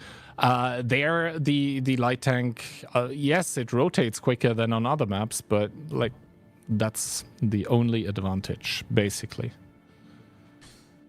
The only advantage. Let's see if there is an advantage for either of these teams to be had in round number 2. Reminder to everybody, this is best of 5. These kind of things can spiral rather quickly, and W really needs a strong start in this series IMO to build on that confidence. Round number 2 on Ensk. Mafia not changing too much. Key double mouse, 705A, double V4, an E3, and an E4. And for W, we have once again Centurion, double Bliska, triple 2684, and a Rheinmetall Panzerwagen. So in German light tank, we trust says Klurf, and Ozek with that E4. That's going to basically give a bit of flexibility to the 375 pen gun that the E3 also rocks. Also, that 705A, very useful on Ensk, just to play hold down behind the lower rail cars, to also side scrape a little bit, although the armor does tend to fall apart against the likes of E3 and E4. And once again, W kind of putting the eggs in one basket here at the start of the game, rushing the city. Rushing the city, and again with that light tank being used for them, they are going to be taking control over the city rather quickly, looking to punish Marcel if he tries to cross over. You can see some of them sitting there, and it looks like they have found their target in the smash can. That mouse of Marcel seems to be focus number one for W, who now shifts though down the tree line. Indeed, they do readjust here, some initial damage being dealt on towards the crossing tanks of W here, and so far the TTs haven't really activated a lot of their abilities. The targets being focused out are the other ones. That means normal damage taken for the team of W. They're looking to close in on towards Profuse. That does get tracked, having the ability up there. The rep kit goes, but now he seems to be double tracked. Probably not double rep kit for him. Still, the Juggernaut ability letting him live for the moment. And he bounces another one. Yeah, and another bounce coming out from Miko. Frugo actually the gentleman to clean it up. That's what gentlemen do. They finish the job, Kihan, right? But in return, they lose Miko, though. Gotcha Baby coming back in with the Sente X now. And as we look at the battle right now, it's minus 6k for W. Driving like chickens down the road and getting punished like chickens as well, I guess. Yeah, W, once again, they're trying to find a target of opportunity. This time it seems to be Conrad, but obviously finishing off those high HP tanks opens a lot of your tanks up towards punishing counter fire from the enemy team. 5k HP advantage still being held by the team of Mafia. Now Kono in that 705A, the next target on his team. But once again, that is a super heavy getting focused out by the team of W that are starting to run out of steam. And remember, Darky, they still have that RHM that cannot tank. No, but maybe trying to find a kill there. Klurf with the strike actually does it. Click comes in with his 268v4 for some reason. Not sure why. He just dies for that. Itox needs to pick up YOLO in the 268v4, but Gotcha Baby is in deep, deep trouble there. Itox bouncing. He does have the TPM advantage though, so I'm guessing reload-wise he's gonna be fine, but Gotcha Baby down and out. So Itox finds the kill here. No, another no connection. Oof. Rough, very rough for Itox. The double whammy in terms of bouncing. Klurf now the last one standing. He gets dropped towards the one shot. And even if Click didn't push across there, Kian, look at the HP left, man. Full HP 3. Very healthy E4. W not looking good on this map. Yeah, no. And Klurf was there spotted for quite some time. Now does get spotted once again, and Bark is the one to pick it up to secure the quick 2-0 on Ensk here. And yeah, that was, if you're a W fan, that was rough. They're just driving down those lanes trying to find something. And they do find Profuse, right? They do find Profuse in the base and they kill him. Relatively good trade. But then everywhere else on the map, they lost Miku somehow. So they traded 1 for 1. They already have less HP because they're bringing those TDs. And then they have the light. Again, like I really don't know if the light, the way they want to play, with how aggressive they're trying to and finding an overmatch, the light does not make sense whatsoever. Like sure, they get some initial info, but if you're gonna YOLO anyways, what does he add? He doesn't contribute in this battle. Like, he does 2k damage, also Miku does 461, don't ask me how. But how useful do you think a light tank with full HP is, Key? If you're gonna YOLO anyways. One, that, and the other problem in the lineup is the tank that Baby is playing, the Centurion Action X, because like you're already bringing a Rheinmetall, which cannot tank. And then you add another super squishy tank, which is the Centurion. That means on Ensk, of all maps, you have two tanks that cannot engage in prolonged close quarters engagement, of which at some point there are going to be some. I don't know. Like this lineup, it looks like they want to use the Inspire to keep up the fight and, you know, just get boosted DPM the whole time. But then you have a light already, for example, and you already lose one of your tanks in the beginning. So I don't know. I think this lineup would make more sense without a light to me. Yeah. And here we once again have the map pick and bans. Ensk now being the first map to get taken by the team that picked it. To be fair, that is one little disclaimer that we have to add. But yeah, Mafia picking up Ensk 2-0, and W already with the backs to the wall here on their own map pick of Moravanka. I don't know, Kihan, if W is the kind of team to bring this back. Like, they had some idea on Ensk, some way to play, but it was disappointing. It actually was. Maybe you're right. Maybe I just have too high expectations for them, and I just need to lower them. Yeah, Ensk did not look good. And I think it was a combination of tank picks and also like the tactics that they played. Maybe it's going to be different on Moravanka. It is their pick after all, and is a pick that comes in after not a long time frame or possibility to train this map in the Onslaught mode. So possibly like a glimmer of hope for them, but right now it's looking pretty grim. Let's not cut them out of this match yet, yeah? No, it's not over till it's over, but it's pretty close. And also the thing is, like, those two defeats for them on Ensk were pretty quick. So even if we are going to tiebreaker, which is currently a very big if with both letters being capital, then it is very likely that the team of Mafia will still be able to side pick, which is in Onslaught not like the craziest of advantages, but still, I mean, it is. Is it? Which map is it actually? Pilsen.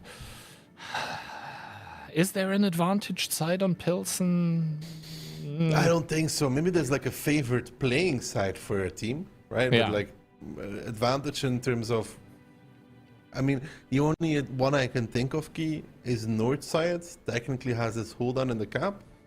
If you know what I mean. Like there's a small hold on where you can watch towards the hangar doors, the furthest eastern one. But that's about it.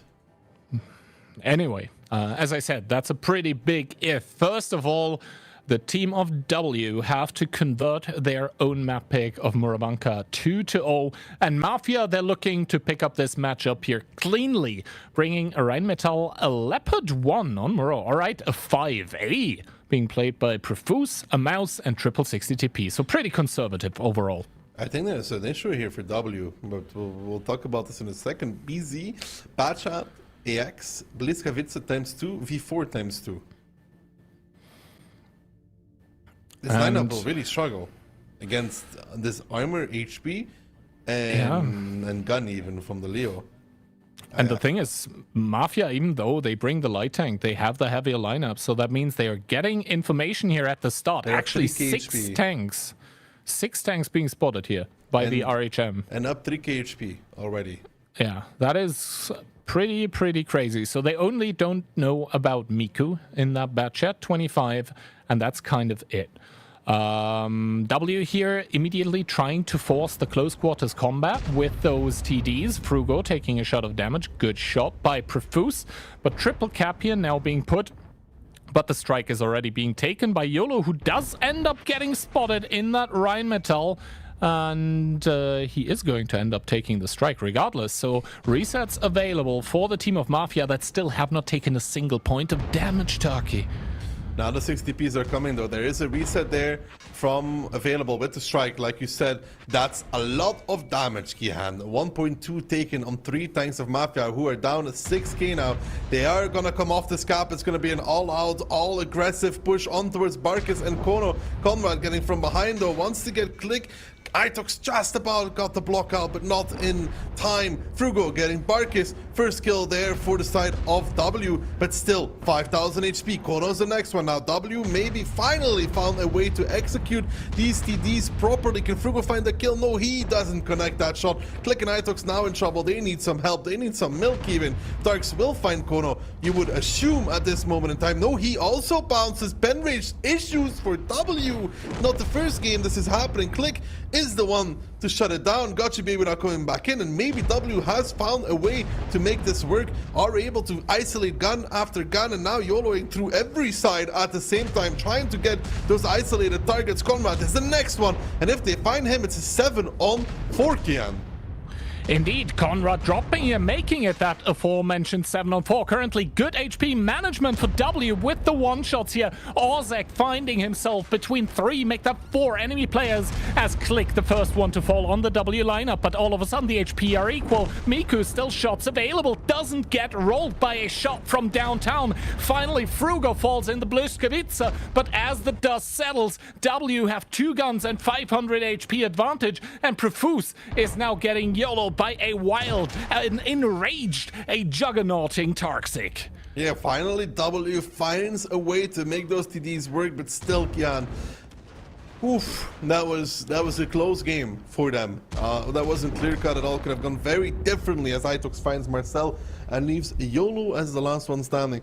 But let's be real, Kihan, that was still not super convincingly, and that really could have gone either way still, but they did a good job at getting the kills though, one by one. A few pen ratio issues, you could say, but luckily enough, there was always somebody to make up for a bounce shot by getting the kill right after.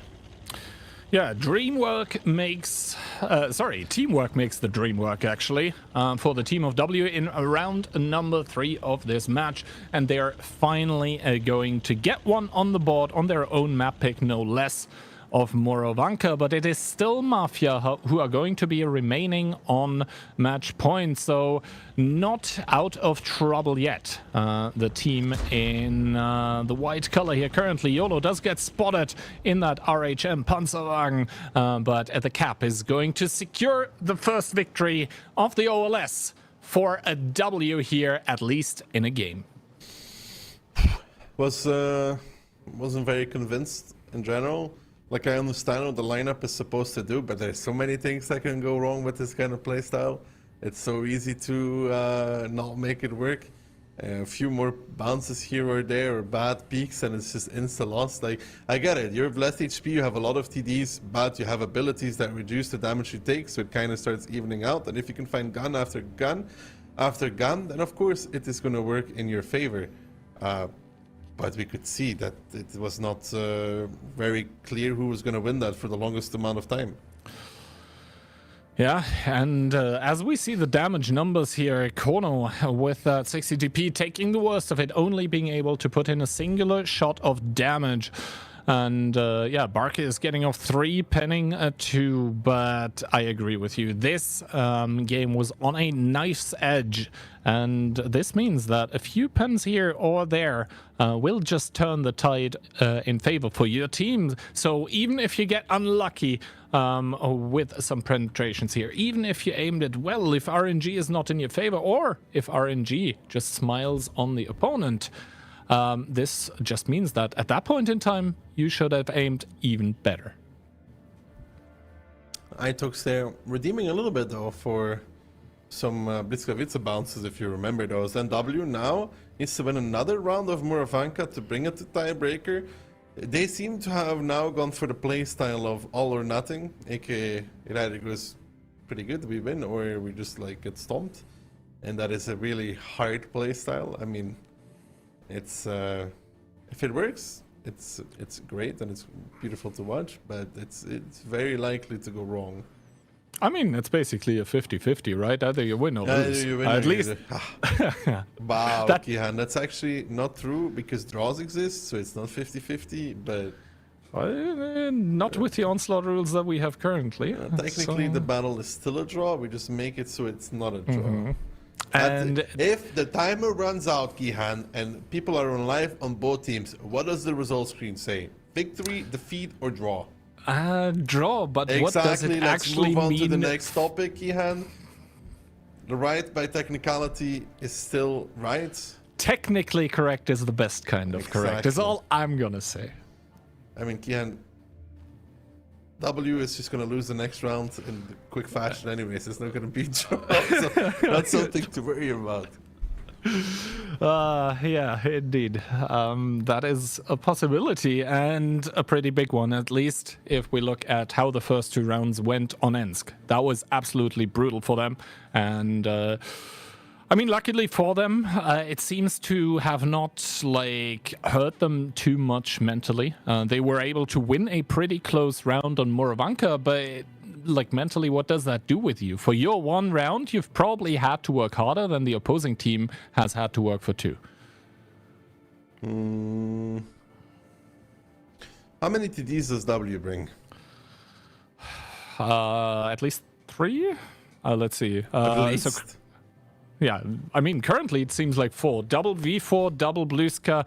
Obviously, it's Onslaught. They can still switch, but it seems final. 1 RHM. The Centurion, once again, W really loving this Inspire medium, and the BZ to round it off.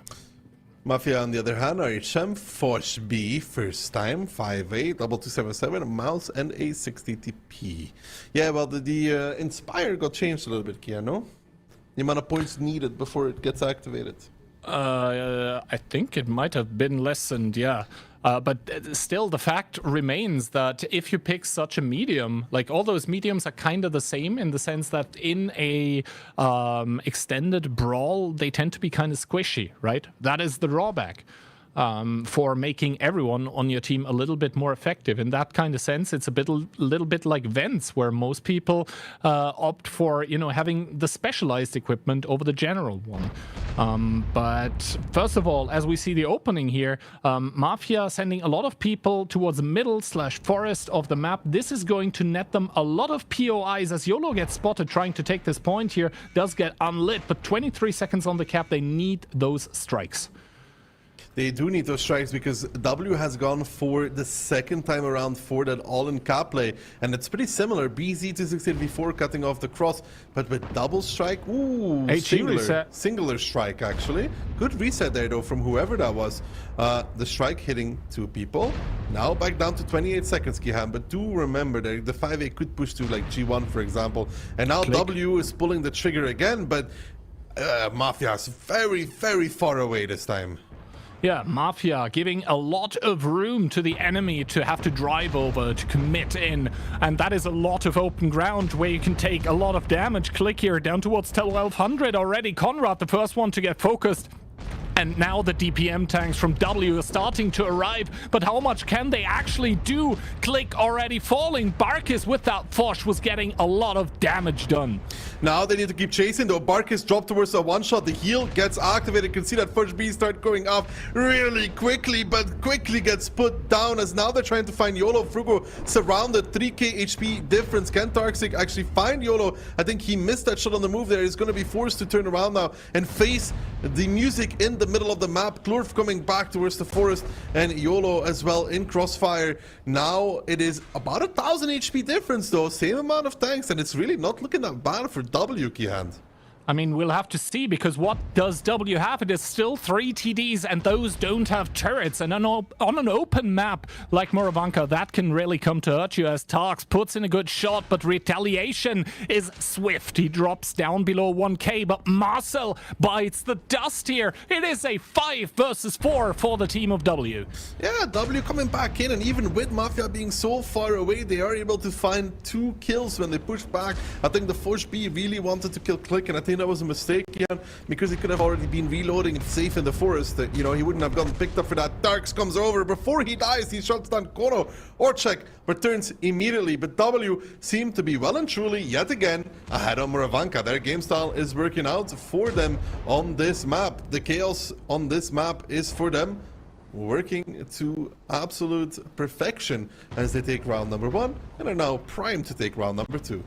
Yeah, absolute mayhem on Moravanka. Both of those rounds really chaotic, but with the better end for the team that picked it. So W really struggling on Ensk, but with a good comeback on their own map pick of Moravanka. And this means, for the first time of the day, we are headed towards tiebreaker. Tiebreaker indeed. And I honestly think that the Forge B there, you remember when he was clipping out the BZ? He had like 2 shots left. You could leave the BZ on a 1-shot. He's not going to have a great game impact anymore. Let's honestly, like, what does a BZ do on a 1-shot of HP? Not much, right? he got the kill on the BZ, but then when he was reloading he died, even with the healing activated. I think that is the difference maker there, because Click does 0 damage anyways. Marcel only gets 1 shot, but the Force B in this game could have been so important. Yeah. Possibly problems with a decision making on the part of Barkis. And yeah, I mean, I was kind of doubting the Centurion Action X, but at least in this round, Gotcha Baby clearly demonstrates how powerful the Centurion AX, especially after its buffs, which now happened some time ago, is. The DPM is absolutely off the chart on this thing, and then obviously adding the Team Inspire as well.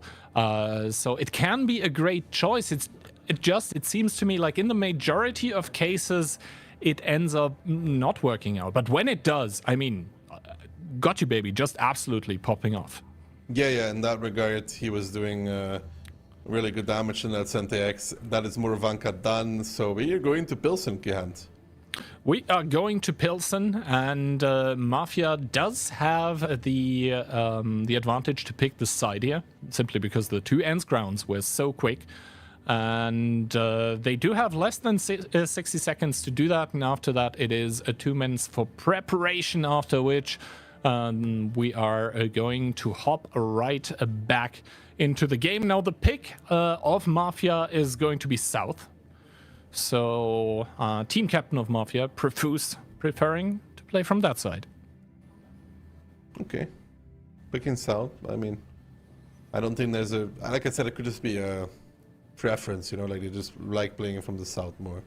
It doesn't. I don't think there's a major map balance favor towards the south. So yeah, but Mafia is going to be very unhappy with that though. Like losing now 2 rounds against W, especially the second round here. I think they had good distance from that YOLO, but still somehow got caught with it, and I think that's a failure on their part.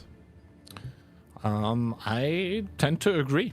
Like, I think they fixed the biggest mistake of the round before, which was like I think it was the double 60 TP close to the cap that ended up just getting trampled, frankly speaking, by the TDs that had started capping. So that wasn't the issue. But for some reason, the second round where they didn't end up making this mistake was actually the one that wasn't as close. So W, I guess, fixing even more issues than Mafia, comparing Mura 1 and 2 respectively. That being said and done, however, obviously we still have this lingering map of Ensk. This is the reason why, you know, W after those 2 victories isn't simply triumphant in this match. This is because W on Ensk actually looked really bad. But in return, Mafia didn't look that great on Muravanka, though. Yeah. What does this mean for Pilsen, is the question. Pilsen, I mean, it has gotten, with the addition of the strike on the open side, I think... Like, the strike being there on the open makes the cap a little bit less important, but not a crazy amount, in my opinion. We saw this in the first match of today, when Hit and Run went to the cap, and then, you know, immediate cap pressure started pushing off of it, and Solyanka didn't stand a chance in this round. The rest of the match, obviously a different matter, but it can come to show that cap strategies are still viable. Or at least cap bait strategies, and then flip the switch. Yeah, that triple cap pressure. And if the HE reset didn't come out, the triple cap pressure would have been completely useless because they would have gone double strike. But that is then, this is now Mafia bring in. Okay. They changed a little bit there, or they're changing a little bit more. BZ mouse for 2DU. Quarter to 6v4. And for W, we have double mouse 430U, double V4, 1E4, and the Rheinmetall. So W opting for the light tank here, and Mafia opting for blunt force. Which lineup do you prefer? That is a very good question.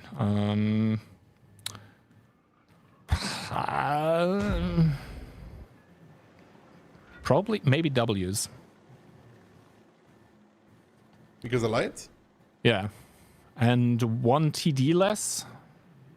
Because turretless TDs have never been like my preferred kind of playstyle, but obviously the players are able to make it work, otherwise they wouldn't be here. And that being said, Conrad here going on towards the strike. Frugo is going to come close, but obviously he's not going to prevent that strike from getting taken, as triple TD are in the cap as well for Mafia, so they are kind of mirroring what Hit and Run did here in the round number 1 of the day. Yeah, but look how much they're splitting. So Frugo will have a strike and Clueless will have a strike, right? But look at the split. Kono, Profuse, and Barkis. Normally only one. I mean, I think Profuse and Kono could be double striked. They did get double strike there. So that was a big reset. And now they're going to start abandoning this cap, you would assume. Let's see. Kono and Barkis still standing there. And one of the other 268v4s has been split off, so he's going to start with the flank as Conrad is going to get focused out a little bit. The other strike is going to completely reset, and now Mafia exploding out of the cap here. But have they bitten off too much? Seems like no. Click immediately falling to the grave. Toxic probably not long for this world either. This double meaty mouse is just getting torn apart. Yeah, not really any reason for the double mouse to be that far committed inside together. Just like Hit and Run, they are able to delete not one but double mouse. Now 7v5 HP, almost that even between these two, but the number of the guns is the most important factor. Miku now surrounded in the factory. He's on the conveyor belt to be the next one on the chopping block as 1, 2, 3 sucker punch putting Miku down. Marcel falling finally in the mouse, and Conrad is low HP, but with 4 tanks left standing, W seem to be in a lot of trouble. Kihan the cap again, it was only a bait, and now Frugo getting bullied, getting violated, even getting tossed around like a toy. Wanted to say something else, but we'll keep that for the next broadcast. And now though, if Frugo falls, I don't see how W is going to be able to bring this back. Yeah, no, Frugo does indeed fall. It is the team captain himself with another kill, 4 now to his name to pick it up. Profuse, that is. And now Itox is the next one for the team of Mafia to set their sights upon. And yes, the HP seemingly kind of close still, but realistically the round probably isn't, as Clurf gets another kill. Good one by the RHM, but how much does it realistically change is the question. Probably not a lot, as Itox's ability does run out. He is a potential 50-50. Got you, baby, with that 430U. He does have incredible DPM, but the alpha obviously getting reduced by the ability. 2 times very low rolls, and Itox does end up falling. So Mafia with 5 tanks to play and everything to win as the strike kills Barkis. Yeah, the strike does find Barkis, and now Gotcha Baby is going to be pressuring Profuse. He's not bouncing these shots whatsoever. Clurf is going to be in crossfire. Let's not ride them out too much just yet. Gotcha Baby is a top performer in this format. He's amazing. Ooh, Kono finds Clurf, though. Clurf needed to really be able to, stay unspotted there and untouched, as now Conrad gets the shot, though, on towards Gotcha Baby. Who knows what would have been possible if Clurf stayed alive. Now Gotcha Baby is just going to die between the two of Orchek and Kono. But look at him. He is tanking like a champion, trying to make everything happen for his team, and he's going to be missing that shot, though, and drives against the the brick post there, and Kono picks it up. But honestly though, Key, in that scenario there, Mafia was throwing. If Clurf doesn't die, who knows? Like, honestly, who knows? Yeah, and I mean, you know, you can maybe fault the driving of Gotcha Baby, but you certainly cannot fault the aim. He was absolutely shredding through those 268v4s with that 430U. And obviously 430U does get 340 heat pen, but still, you have to pen, you have most importantly to hit the weak spots, and he was doing a tremendous job of that. But yeah, it wasn't enough to carry his team over the finish line. And as you said, you have to wonder what happens if that Rheinmetall stays alive. like this, alas, it is not to be. And the team of Mafia that ends up picking the first map does take the third as well, meaning tiebreaker victory here. W are going to lose in tiebreaker. They are going to get a point as well, obviously, for the... no, actually, they won't. Okay, not in this stage of the OLS. So that means despite the... good performance on Moravanka, they're actually not going to be rewarding themselves with anything here. So, yeah, that is brutal. And what is even more brutal is that Gotchi Baby just lost with almost 8k HP of damage. Yeah, but that is also down to Mafia wanting to close out the game by killing, though, and let it get awfully close. You know what I'm trying to say? Like, if they just go for the cap there and bait Baby in, this never happens. But they try to go for the kill, you know, like, go kill them, it's over. And then it's like, and Bark is like, I'm dead. And then the next guy's like, well, I'm also dead. And then it's like, okay, we're in a little bit of trouble. Yeah, the double mouse there. I mean, if you pick those tanks and you send them in, they're supposed to tank. They're supposed to soak up damage. They're supposed to, like, basically make the enemy DPM completely unviable by bouncing shots, by making it useless, by wasting it. But the double mouse just completely ended up not achieving that whatsoever. So yeah, this means that we are now going to go towards a replay segment, but not before announcing the last match of the day. That is going to be Clueless against Storm. So Storm, the team that did end up winning the OLC number 3 against the, I would say, surprising OLS participant of Clueless. But we'll watch that only after some replays. Be right back, guys.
Hello there and welcome back for the final time of today. It is going to be the last match of the day of the first stream of the OLS. It is Clueless against Storm, Ducky. Clueless against Storm. Let's hope that Clueless is not clueless in this one, or they're going to be taken by Storm in a very quick fashion, which would be disappointing for them. They have a really tough match here. Storm is... Maybe it's not that nice to say this, Key, but a lot of these matches they will probably be treating as some sort of a warm-up already, or a test to see how they're performing for their, WCI finals, right? I mean, yeah. We just saw the trailer. Obviously, WCI is going to be a crazy cool event in itself as well. But the team of Clueless, they haven't qualified to it. They are not going to go there. So they are going to throw all that they've got at these matches here in the OLS. And to be honest, as I said in the talk show as well, they do have the cutest logo. So they definitely have the advantage there. But I think experience-wise, probably also player skill-wise, and maybe even in the tactics department, this team here on the screen, they should have the edge. They should be, and the community prediction in return is also heavily favoring Storm. I think that is very fair. Clueless got here. I don't want to say it was a miracle, Kihan, but it was a miracle. There was this match against Los Pipos, where Los Pipos threw the ghost down that would have put them in the league, and yeah, the rest is history.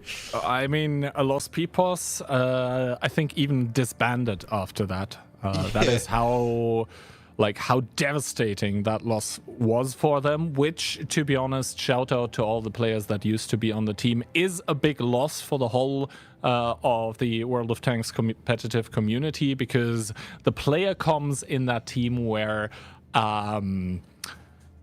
amongst the most entertaining content I have seen in Twitch for years. Al Haloof and to Solyanka. I like it. We get a big brawly map, Al Haloof. Very quick games, and then we get Solyanka. And we haven't had Solyanka today yet, so I like it.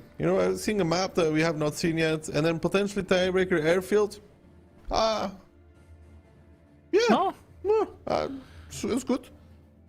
And to be fair, so far, who are the teams that have picked El Haloof today, right? It is Clueless in this matchup right now, and it was Conquest in match number 2 against Cashback. So twice it is the underdog picking El Haloof, which leads me, at least for now, to kind of the conclusion that El Haloof, as it stands right now, is possibly a map shaken up by the changes, and also a very, very chaotic map where the underdogs kind of figure out, hey, maybe if we can catch the favorites off guard, this is our chance to get those points on the board. What did you predict for this one? How harsh were you? 3-0, I think. 3-0? Mm-hmm. Let me quickly double check. Yeah, 3-0. Understandable. So, yeah. I mean, past match, I was, the only one with the correct prediction, and team even. So maybe here it will be true as well. Although this time I think we're all going with the team of Storm, which, to be honest, it is no surprise. It'd be more disrespectful not to go with Storm than to go. It would be like. You would almost assume a typo. Like, no disrespect to Clueless, but I think they were probably very happy to make it into the OLS. And, I mean, Storm is OLC number 3 winner. They are the EU first seed for China, which means they are the first seed for the region that won it last time. Which theoretically, like, I know that's a lot of copium as well, should, on paper, right now, make them the strongest team in the world. As I said, that's a lot of copium, but on paper, That's you like know. saying just because you have the most map guides, you're the best map guide person in the world. That's not what that is what you said now, but thank you very much for the compliment, you know. My life has definitely improved since you stopped making map guides. So you're saying something that I did indeed influenced your life positively. That is the nicest thing you've said all day, Yes. Ducky. Now, if we could replace you with another caster, Wow. my life would dramatically All improve. right. I see where this one is going. Anyway, what I think everyone is waiting for is how this match is going to be going. And I think there is two ways. The more likely option is that Storm is going to win round one, win round two, and then is going to run away with it. The more unlikely and more interesting option is that Clueless picks up at least one round of El Haluf, and then we have an actual matchup on our hands. I think if Clueless wants to take some points, it's not Storm they're going to be doing it against. There are matchups where Probably I could not. see them take some rounds and potentially win, but it's not Storm. Yeah, no. And here we do see the aforementioned predictions. I'm saying Storm is quick and easy, smooth sailing, going to be picking this one up 3-0 clean sweep. Both you and Moff are saying, that Storm is going to hand over one. I think both are equally likely, to be honest. I was actually kind of considering 3-0, 3-1. Let's go 3-0, just because Storm looked so good. But this is not Westfield. This is not their home turf. As we hop into round number one of the last match of the day, though, Storm coming in with quadruple BZ75, Minairos picking up the bat shot. Then we have a CS63, and for the first time today, a Badger. Badger. Going to be facing off against double Bliskavice for the side of Clueless, a CS, and 4 BZs. Badger kind of slow though, Kihan. I guess he will just use his ability immediately in the beginning for that top speed, yeah? Most likely, yes. That's what I assume. Which is not a bad idea. We've seen this kind of idea being employed on Westfield as well in the past, because the TD skill did end up giving an increase to mobility for the TDs as well then. But yeah, first of all, so Jacob with that CS63 is going to book it to the corner, and Minairos in the bat chat is going to take the spotting tower immediately, meaning full information here for the team of Storm, while the arty strikes are going to get traded, and Jacob gets spotted on the outside as well. I mean, the Badger really is not that slow. Especially with Purple Turbo, as Lynx immediately with the next BZ going to commit in, but Kayaklu with kind of an overpeak takes 2 to the face. That's a big strike. The strike is going to be huge. That is 5 tanks. That is 2k damage. That is a very, very big strike from the side of literally Clueless. Minairos on the flank already. I don't know if I like this, Gihan. It could be that he's too early. He has to be really careful about it. He may just do a poke, do one shot of damage, and then back out again. That's going to be a really big strike in return as well. And Nuki's just going for this. And Nuki's just going to take the 1v1. He's even going to try to ram him, but he won't. Lynx is now getting pushed. He's going to be forced down that ramp area as well in that BZ. And here's the entirety of Storm coming in, but in return already, literally Clueless pushing back in themselves. Are they able to find it? They find Lucan immediately. Can they get Minairos out of the game? No, he survives on 500 HP, but they do find the overmatch that they are probably looking for on the entirety of Storm, who are evacuating this area. 911 being called, please get us out, but there is no escape for some of them, as Milo, I think, is getting body blocked by one of the BZs of literally Clueless. He's gonna fall. Lynx only now goes down, Kihan, and this is literally Clueless' opportunity to take at least the very first round in the Onslaught Legends Series. What a surprise to anybody watching, including ourselves at this point, as DJ gets surrounded and pounded by the entirety of literally Clueless. He does find one more on the way out. Quick flick of DJ, but 4v3, no positions. Literally Clueless, maybe they know something after all.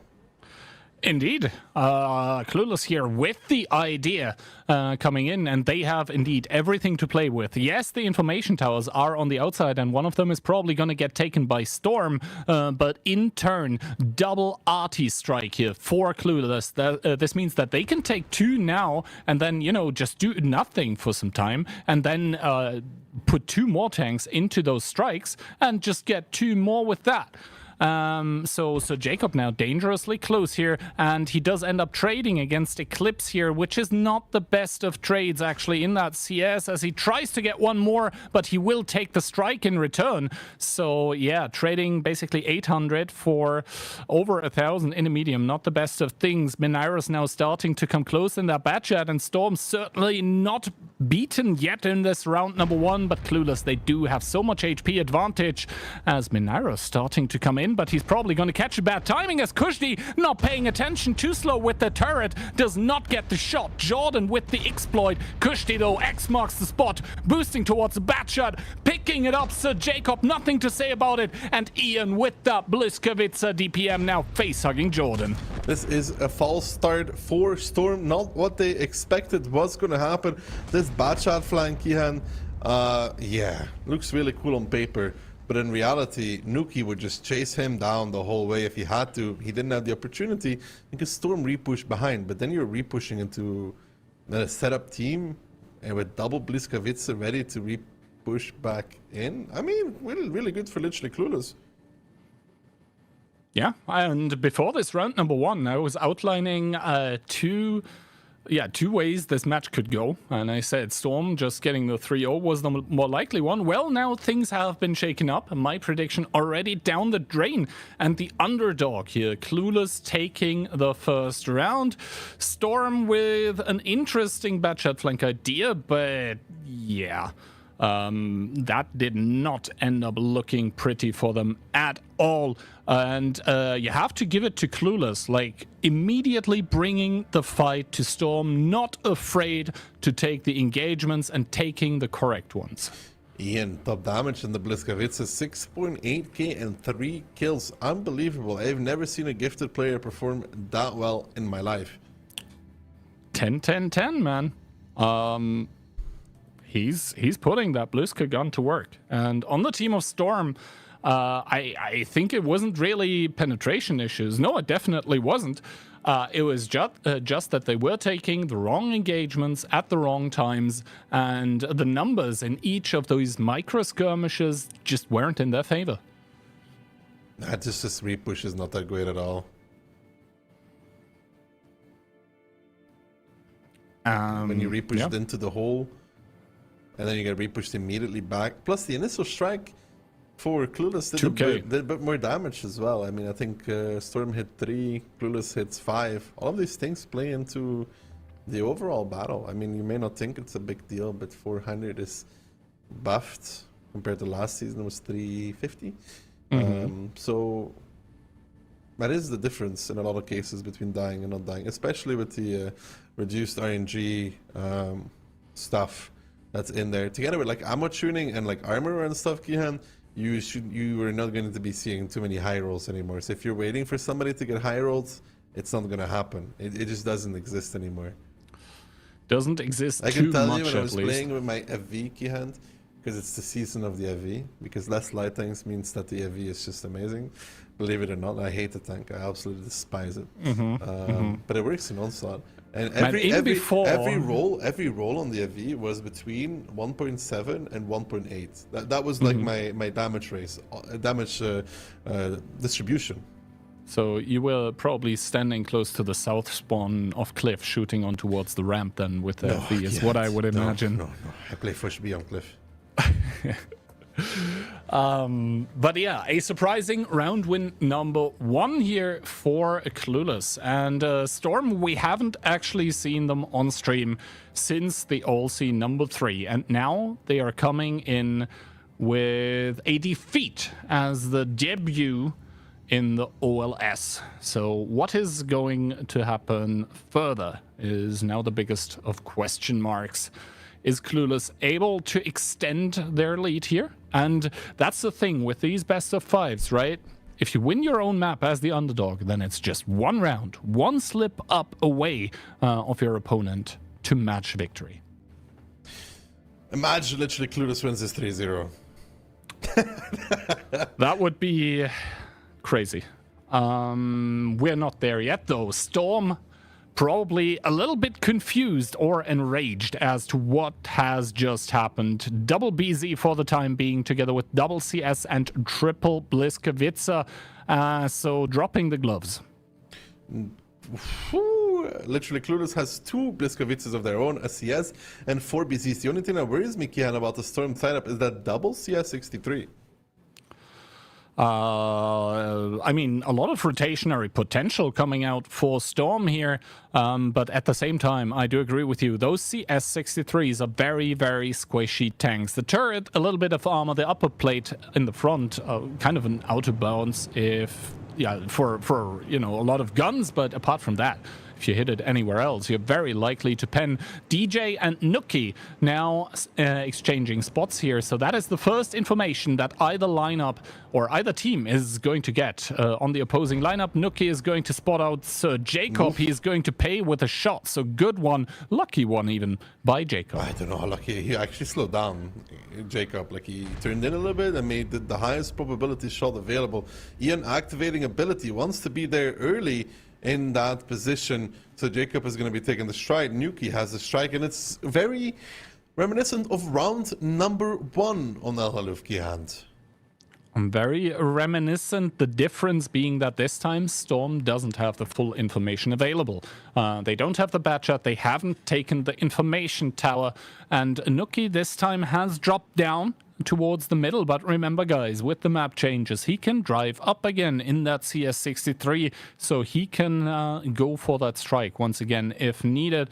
He's aiming towards the northern part of the map currently, but him and DJ don't see each other, at least at the time being. But I think Storm are preparing a push towards the cap here. They might be finding Nuki, and yes, he can drive up again, but, you know, non-connection, that is upwards. So this means that he's not going to be the fastest one, but actually good strike coming out from him, and now he's going to get pincered. Eclipse has to drive down to help him, but takes 3 shots for it. Yeah, and in the meantime, there's a rotation from the bottom side in return from literally Clueless. They're sending 2 BZs of their own to fight this, and now Nuki trying to block, but he's kind of the wrong tank. Kushti and Kajaklu just boosting back up. Eclipse fouls his first one, and here comes Storm with the repush. Nuki was blocking, but the block turns back in his face, and now though there's an issue for literally Clueless, Kihan. The road is shut. Those who are dead are guarding it, kinda. At least one by one they'll have to filter through, and now there's the N-Links being bullied to the lower part. Ian down and out as well, and Storm in round number 2 seem to have stabilized the nerves and are coming back in strong. Not over just yet, but they're definitely in the driving position.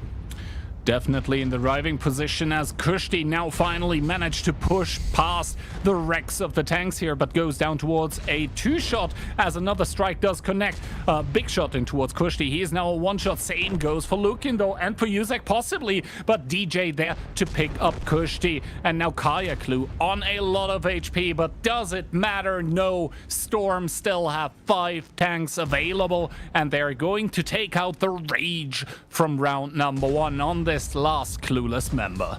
Yeah, it's sending 2 BZs from below in return. I think it was a bit much from literally Clueless because they already committed Eclipse and he took so much damage. If they wanted to send 2 from below, Eclipse shouldn't have gone from the top, and they should have just sacrificed the damage on Nuki to kill 2 of the BZs themselves, if you understand what I mean. Now, when they put another tank there where Nuki was, they enabled Storm to just do the quick repush and delete not 1, but 2.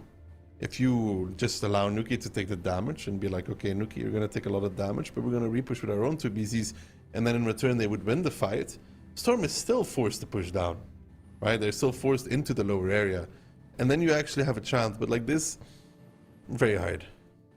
And the thing is, like, Nuki on that way up even got a little bit lucky because none of the BZs shot, like he fluffed his shot on the BZs and then the BZs fluffed their shots on him. So that means a lot of potential damage actually in favor of Storm ended up not happening. Yeah. So, yeah, Clueless, they did look very, very good in round number 1, but round number 2, certainly Storm in the driving seat, not playing those batch at 25 shenanigans, just dropping the gloves, being like, all right, you want to play in your face, let's go. You bring 2 Bliskovitzes, I bring 3. Yeah. But I think this map number 1 still a good result here for Clueless, ending up taking one of the 2 rounds. But mind you, that was their own map pick. Now we are headed towards Storm's map pick. And this is going to be Solyanka, and Solyanka plays a lot different from El Haluf. It is not so focused onto what's a very small portion of the map. Yeah, I'm not sure what meta we're going to see on Solyanka. I feel like not much should change on it from before. That's like one of the maps where I looked at it, I'm like, I really expect this just to be the same. Obviously, the LT change will come in a little bit here, because like not the full info once again is going to be available at the start, and this might be kind of crucial because Solyanka is such a large map. I mean, flicking the plane key in 3 seconds, you see most of the tanks, you see all the heavies. Yeah, You should see all the heavies. So if there's an RHM, to reiterate, the plane got changed from the LT, from insta-planing now it's 3-second delay. But you should still be able to see the city, what is going to the city, unless the team baits and goes backwards, but that is again not very useful, to be honest. So you do have relative info to go from, and the spotting point on this map is actually not that hard to contest. People have been driving Mouses, 60Ps and others on it, because the funny thing is, and I realized that when I was playing myself, if a 60P parks in the spotting point, and there's only like an E3 or a 60TP or something aiming at him, and he stops, and like he blocks it, he doesn't reload on time to block it a second time. So you can get info on this map. Yeah, on those points of information, obviously there is a lot of like baiting going on with touching the point and then backing off, hoping the enemy will fire in the meantime, and then you maybe bounce it either with a turret or the enemy misses entirely because the main portion of your tank is already behind like the hill again. But yeah, this might also be the map where we, for the first time of today, see E50Ms. That doesn't seem to be the case, though. And Storm, I mean, a kind of normal lineup, in my opinion. BZ, 75 times 2, 1 Batchat, 1 for 30U, triple 2684, and literally Clueless, Taki. Literally Clueless. Looks pretty normal. 60p, IS4, IS7, double mouse, 263.4, and an RHM. From them, it's looking like a pretty normal Solyanka lineup, no? Yeah. I mean, I said Storm was looking pretty normal, and at that point, Clueless still had 2 RHMs picked. But that is obviously not the case anymore. So, yeah, fairly standard lineup from Clueless as well. And that speaks to them being kind of, you know, like having enough self-esteem here. To come into this one and say like, hey, we can play you, we can beat you playing normal. We can beat you face to face. Now the double BZ of Jacob and Milo are going to boost in towards the arty strike, and only one shot flying towards them ends up even bouncing, so they don't really take any damage from it. Damage is Kaya Clue though. He is getting pushed by triple V4, but those probably should stop soon. There is a lot of tanks by Clueless to back up that IS-4. They're gonna be forced close though, one way or another, simply because they don't have strike control on any part of the map. They don't have strike control on the mid, they don't have strike control on the north. Yuzek is actually going to be able to take that one as well. That's double strike for the side of Storm. Nobody destroying the building here in the beginning, Kihan. That's an oversight from literally Clueless, who are now, like I said, they're forced close because of the fact that there is the no angles from the south, no strikes, none of this shenanigans available for literally Clueless. And you see that HP deficit just slowly getting closer and closer. And now Ian getting caught out by Sir Jacob and Milo. Did not expect these double BZs to come in. Takes a 1-2 combination. There's even a bat shot all the way in the south. Storm with the surround, with another strike coming in. Now the BZ's just pushing, and yeah, these Mouses have a lot of HP, but right now literally Clueless is not able to consolidate the damage on one tank. Finally DJ is looking like he's gonna go down, but looking also on the same HP. They really need to find a killer too from the side of literally Clueless. Yeah, indeed, and that Batchat is a looming threat. As soon as he comes in, he has 5 shots available. First of all, though, Clueless with the first kill of the game as Lukin dies. And all of a sudden, this is back for grabs for Clueless. Yes, Storm has more HP, but currently the team in red has more guns. That being said, Kushti goes down here, quickly followed by Kajaklu. And just like that, Minairos puts Storm in front in the kill department. Yeah, Storm in front in the kill department, the HP department also, but not by too much. Eclipse is going to find Yuzek here. It's annoying to get this 4-2 out in the IS-7 because he is that low to the ground. He's trying his best and Yuzek is doing shot after shot in the meantime. It's really annoying for him to find it. And now though, Monero still on the reload, but Lynx in that healthy mouse getting surrounded, now getting clipped from the side as well. He has no more teammates to help him. Deshdi and Eclipse are currently battling by themselves and Yuzek still on the side of that IS-7, and I think Yuzek currently is chewing through that IS-7 and Eclipse is not going to be finding the kill, or will he after all? Can he find it? The bounce on Yuzek, and Yuzek's like, thank you very much. And now Storm on Solyanka, but a bit of an unorthodox lineup force the engagement, and literally Clueless not able to get ahead. Man, I don't want to be the guy, but the 2k HP IS-7 should never lose versus a one-shot 4-3 but I think even that would have probably not been enough to turn the tide of battle. Storm was winning on all fronts as soon as Minairos in that Batchat was coming in, because that Batchat, like, it's like, obviously it's bad if he joins the fight too late, but it's better if he joins the fight later than earlier, because he has that 1950 clip potential that he can kind of quickly spread amongst the targets that quote-unquote need it, right? So even though Storm was at that point in time, before the Batchat was joining, kind of losing the battle a little bit, as soon as the Batchat comes in, that changes dramatically. And not being able to even stop the northern strike, which really all you have to do is destroy the building for. They don't achieve that, so it all stacks up, right? Double striking, and then using top damage as well. 6k cooks the IS-7. It is hard for the lineup of Clueless. It needs to find a good push and be able to delete something, and they were not able to do that. Yeah. Clueless here. I mean, it sounds harsh to say, but not having some of the basics covered, not having a contingency plan to basically, hey, what do we do if the opponent just quickly drives some tanks with good armor on towards the cap and also covers both strikes? Like, I think that is a fairly straightforward strategy that Storm employed. I mean, with the slight caveat that they did end up splitting off a Batchat, but I think it was fairly straightforward from Storm, and the answers that Clueless were trying to find were, yeah, just not up to it, just not sufficient at all. Not sufficient, but this is their round, Keyhand. Don't worry, this is their round.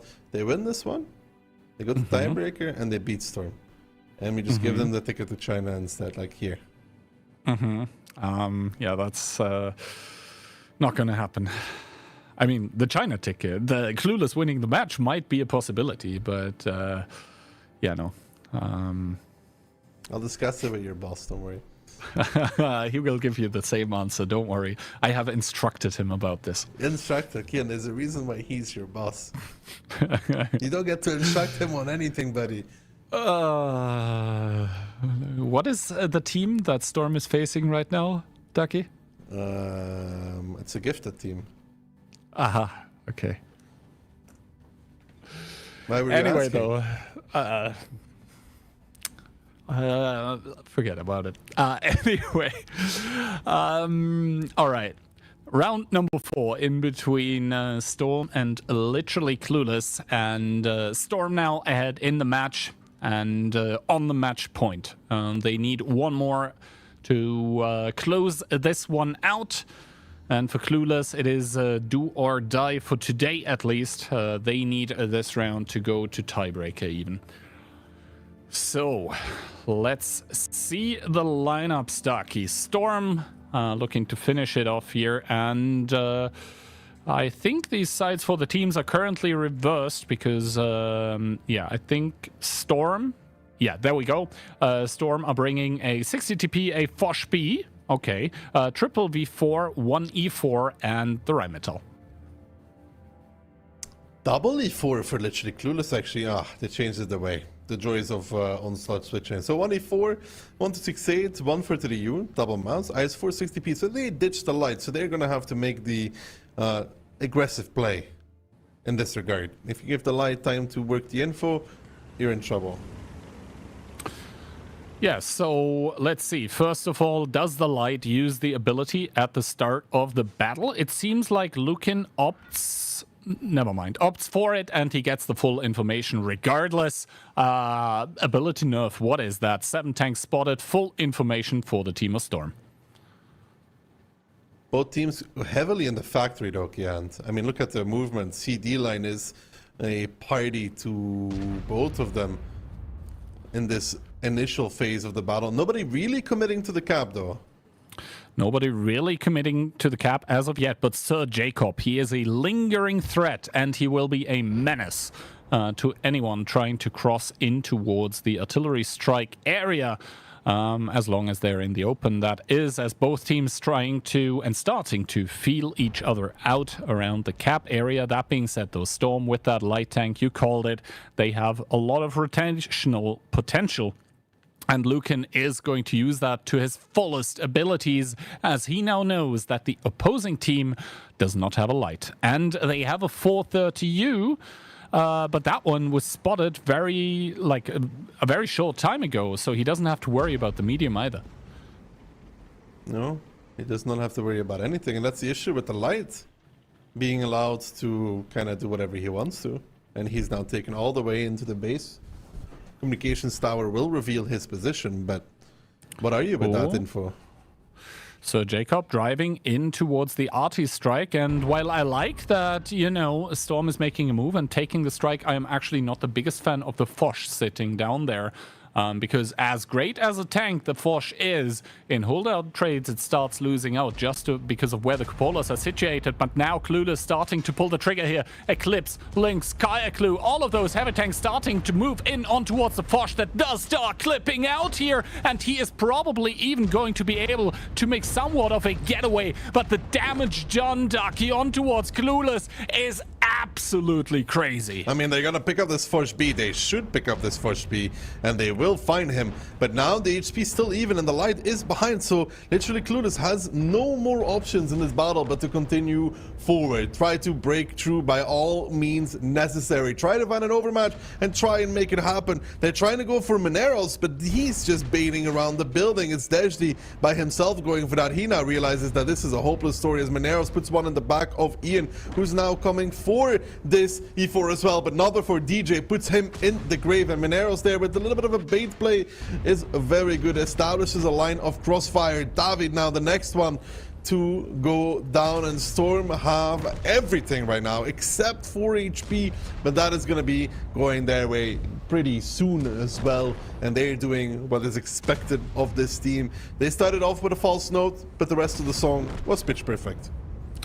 Indeed, here, Storm, indeed, now up by HP, up by tanks, and they are just grinding down Clueless at this point in time. DJ, I think, fluffing a shot there on the back of the IS-4. Never mind, it was the RHM, not Penny, but Kaya Clue goes down towards 5 HP, and Minairos, yes, very low now in that E4, but enough bodies are still available here, as Lynx does fall in the mouse. Kaya Clue follows to the grave, and the HP, they do look kind of even, but that is just because the focus fire coming out from Storm was very good and the mouse was just left untouched. He does get the pickup on the Rheinmetall, but that is a 2v1 against tanks that can do damage reduction against your Alpha.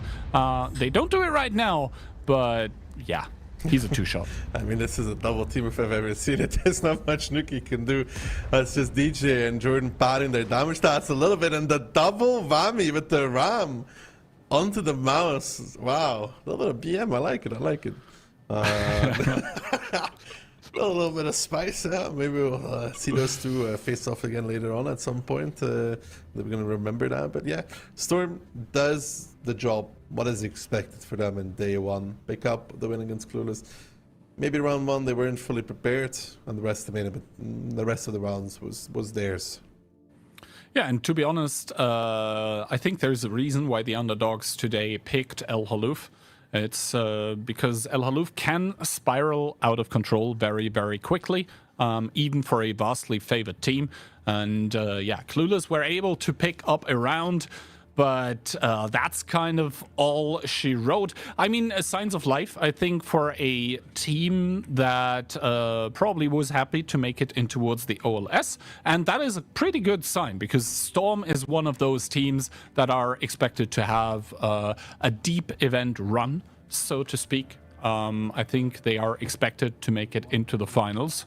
Anything else for them would be a vast disappointment. And for Clueless, together with, I think, Conquest, they are kind of the teams that are on this edge here. They do want to make it to stage 2 more than anything else. So a round win for Clueless here, a good result, I think, for them. Although, obviously, it doesn't, give them anything. Yeah, but neither the W get anything. So for Clueless, it's not that bad.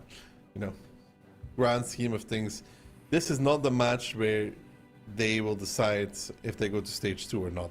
This is not the team, even. Normally, and this is the bad part for Clueless, the teams you would imagine on the bottom, without being mean, just factual, is Solyanka, Clueless, and Conquest. You would expect those three to battle for 6, 7, and 8. But Solyanka beating Hit and Run today is really bad for Clueless and Conquest already. So, yeah, here are the standings, and obviously Cashback with that clean performance of 3-0 sends Conquest to the bottom, and they themselves are going to be sitting comfortably at the top. Solyanka and Storm in a shared second place here right now, or shared third place, whatever you want to say. Mafia in place 4, that completes the upper half, and then W obviously losing in the closest way possible in tiebreaker against Mafia is going to be 5th. Clueless in a 6th place, which, I mean, for them, it is early days, etc. But I think doing better than Hit and Run. Yeah, they are doing better than Hit and Run. And For I now. think after a day with 4 matches, that is the biggest upset that we had of the day. Solyanka putting another dent into the confidence of Hit and Run. Yeah, for the takeaway from today is everybody doing what's expected almost. W seem like W, not able to bring it across the finish line. And Hit and Run is the disappointment of the day, I guess. Yeah, I think that is very fair to say. And that does indeed conclude day number 1. Today, despite the 4 tokens that you obviously see here on the screen, there are some other things up for grabs. The most important things for you probably are the expirable reserves, the 1 day of premiums, and last but not least, the Onslaught rentals, which are not the worst. Mouse. Very, very usable in my opinion. And STB, despite me personally disliking, we saw it popping off as well today. But yeah, other than that, I think we should give one more shout out to the event that's currently ongoing. So if you're an inactive player right now and you haven't logged in quite some time, then now is absolutely the right time to do it. Back in action from September 6th to September 23rd. I think 60 days is the threshold for the lowest rewards, but it nets you a huge reap of rewards. And yeah, Ducky, all of this being said and done, what do we take from today? What do we take from OLS day number 1? We saw a lot of TDs. That is, the teams are not fully... We saw a meta that is not fully settled yet. And we saw teams doing what they're supposed to do and some underperforming, which is worrying. Because normally they've been preparing to get into this first day, right? It's the most amount of training you're going to get before your first match. From now on, the schedule picks up. There's going to be a lot of matches for them. So For some teams, it was like, business as usual. But for others, like hit and run, and I think that's the key takeaway, is that they have to be careful, very careful, for their future matches. All right. This leaves only two more things to be done for me, and that is one, to thank you for an awesome day. I certainly have had a blast today, and for those of you that haven't been able to claim all the drops of today yet, we'll be raiding this awesome man here right beside me. You'll be able to keep claiming the drops on his channel, maybe even discuss a little bit of the results of today in his chat. I think that would lend itself perfectly. Other than that, you cannot sub on this channel, but on this man's channel you can. And last thing for me to do today is to thank also all of the production crew and everyone that has worked tirelessly to the last few months to make this happen. It's awesome to see it finally kick off, and the last words go to you. This was day one. We're going to have so much more action coming up. There's so many more weeks of Onslaught tournaments coming. You're going to be so tired of Kihan and me by the end of it, but I look forward to it. I hope you guys look forward to it as well. I'll see you guys all very next time, and have a wonderful evening.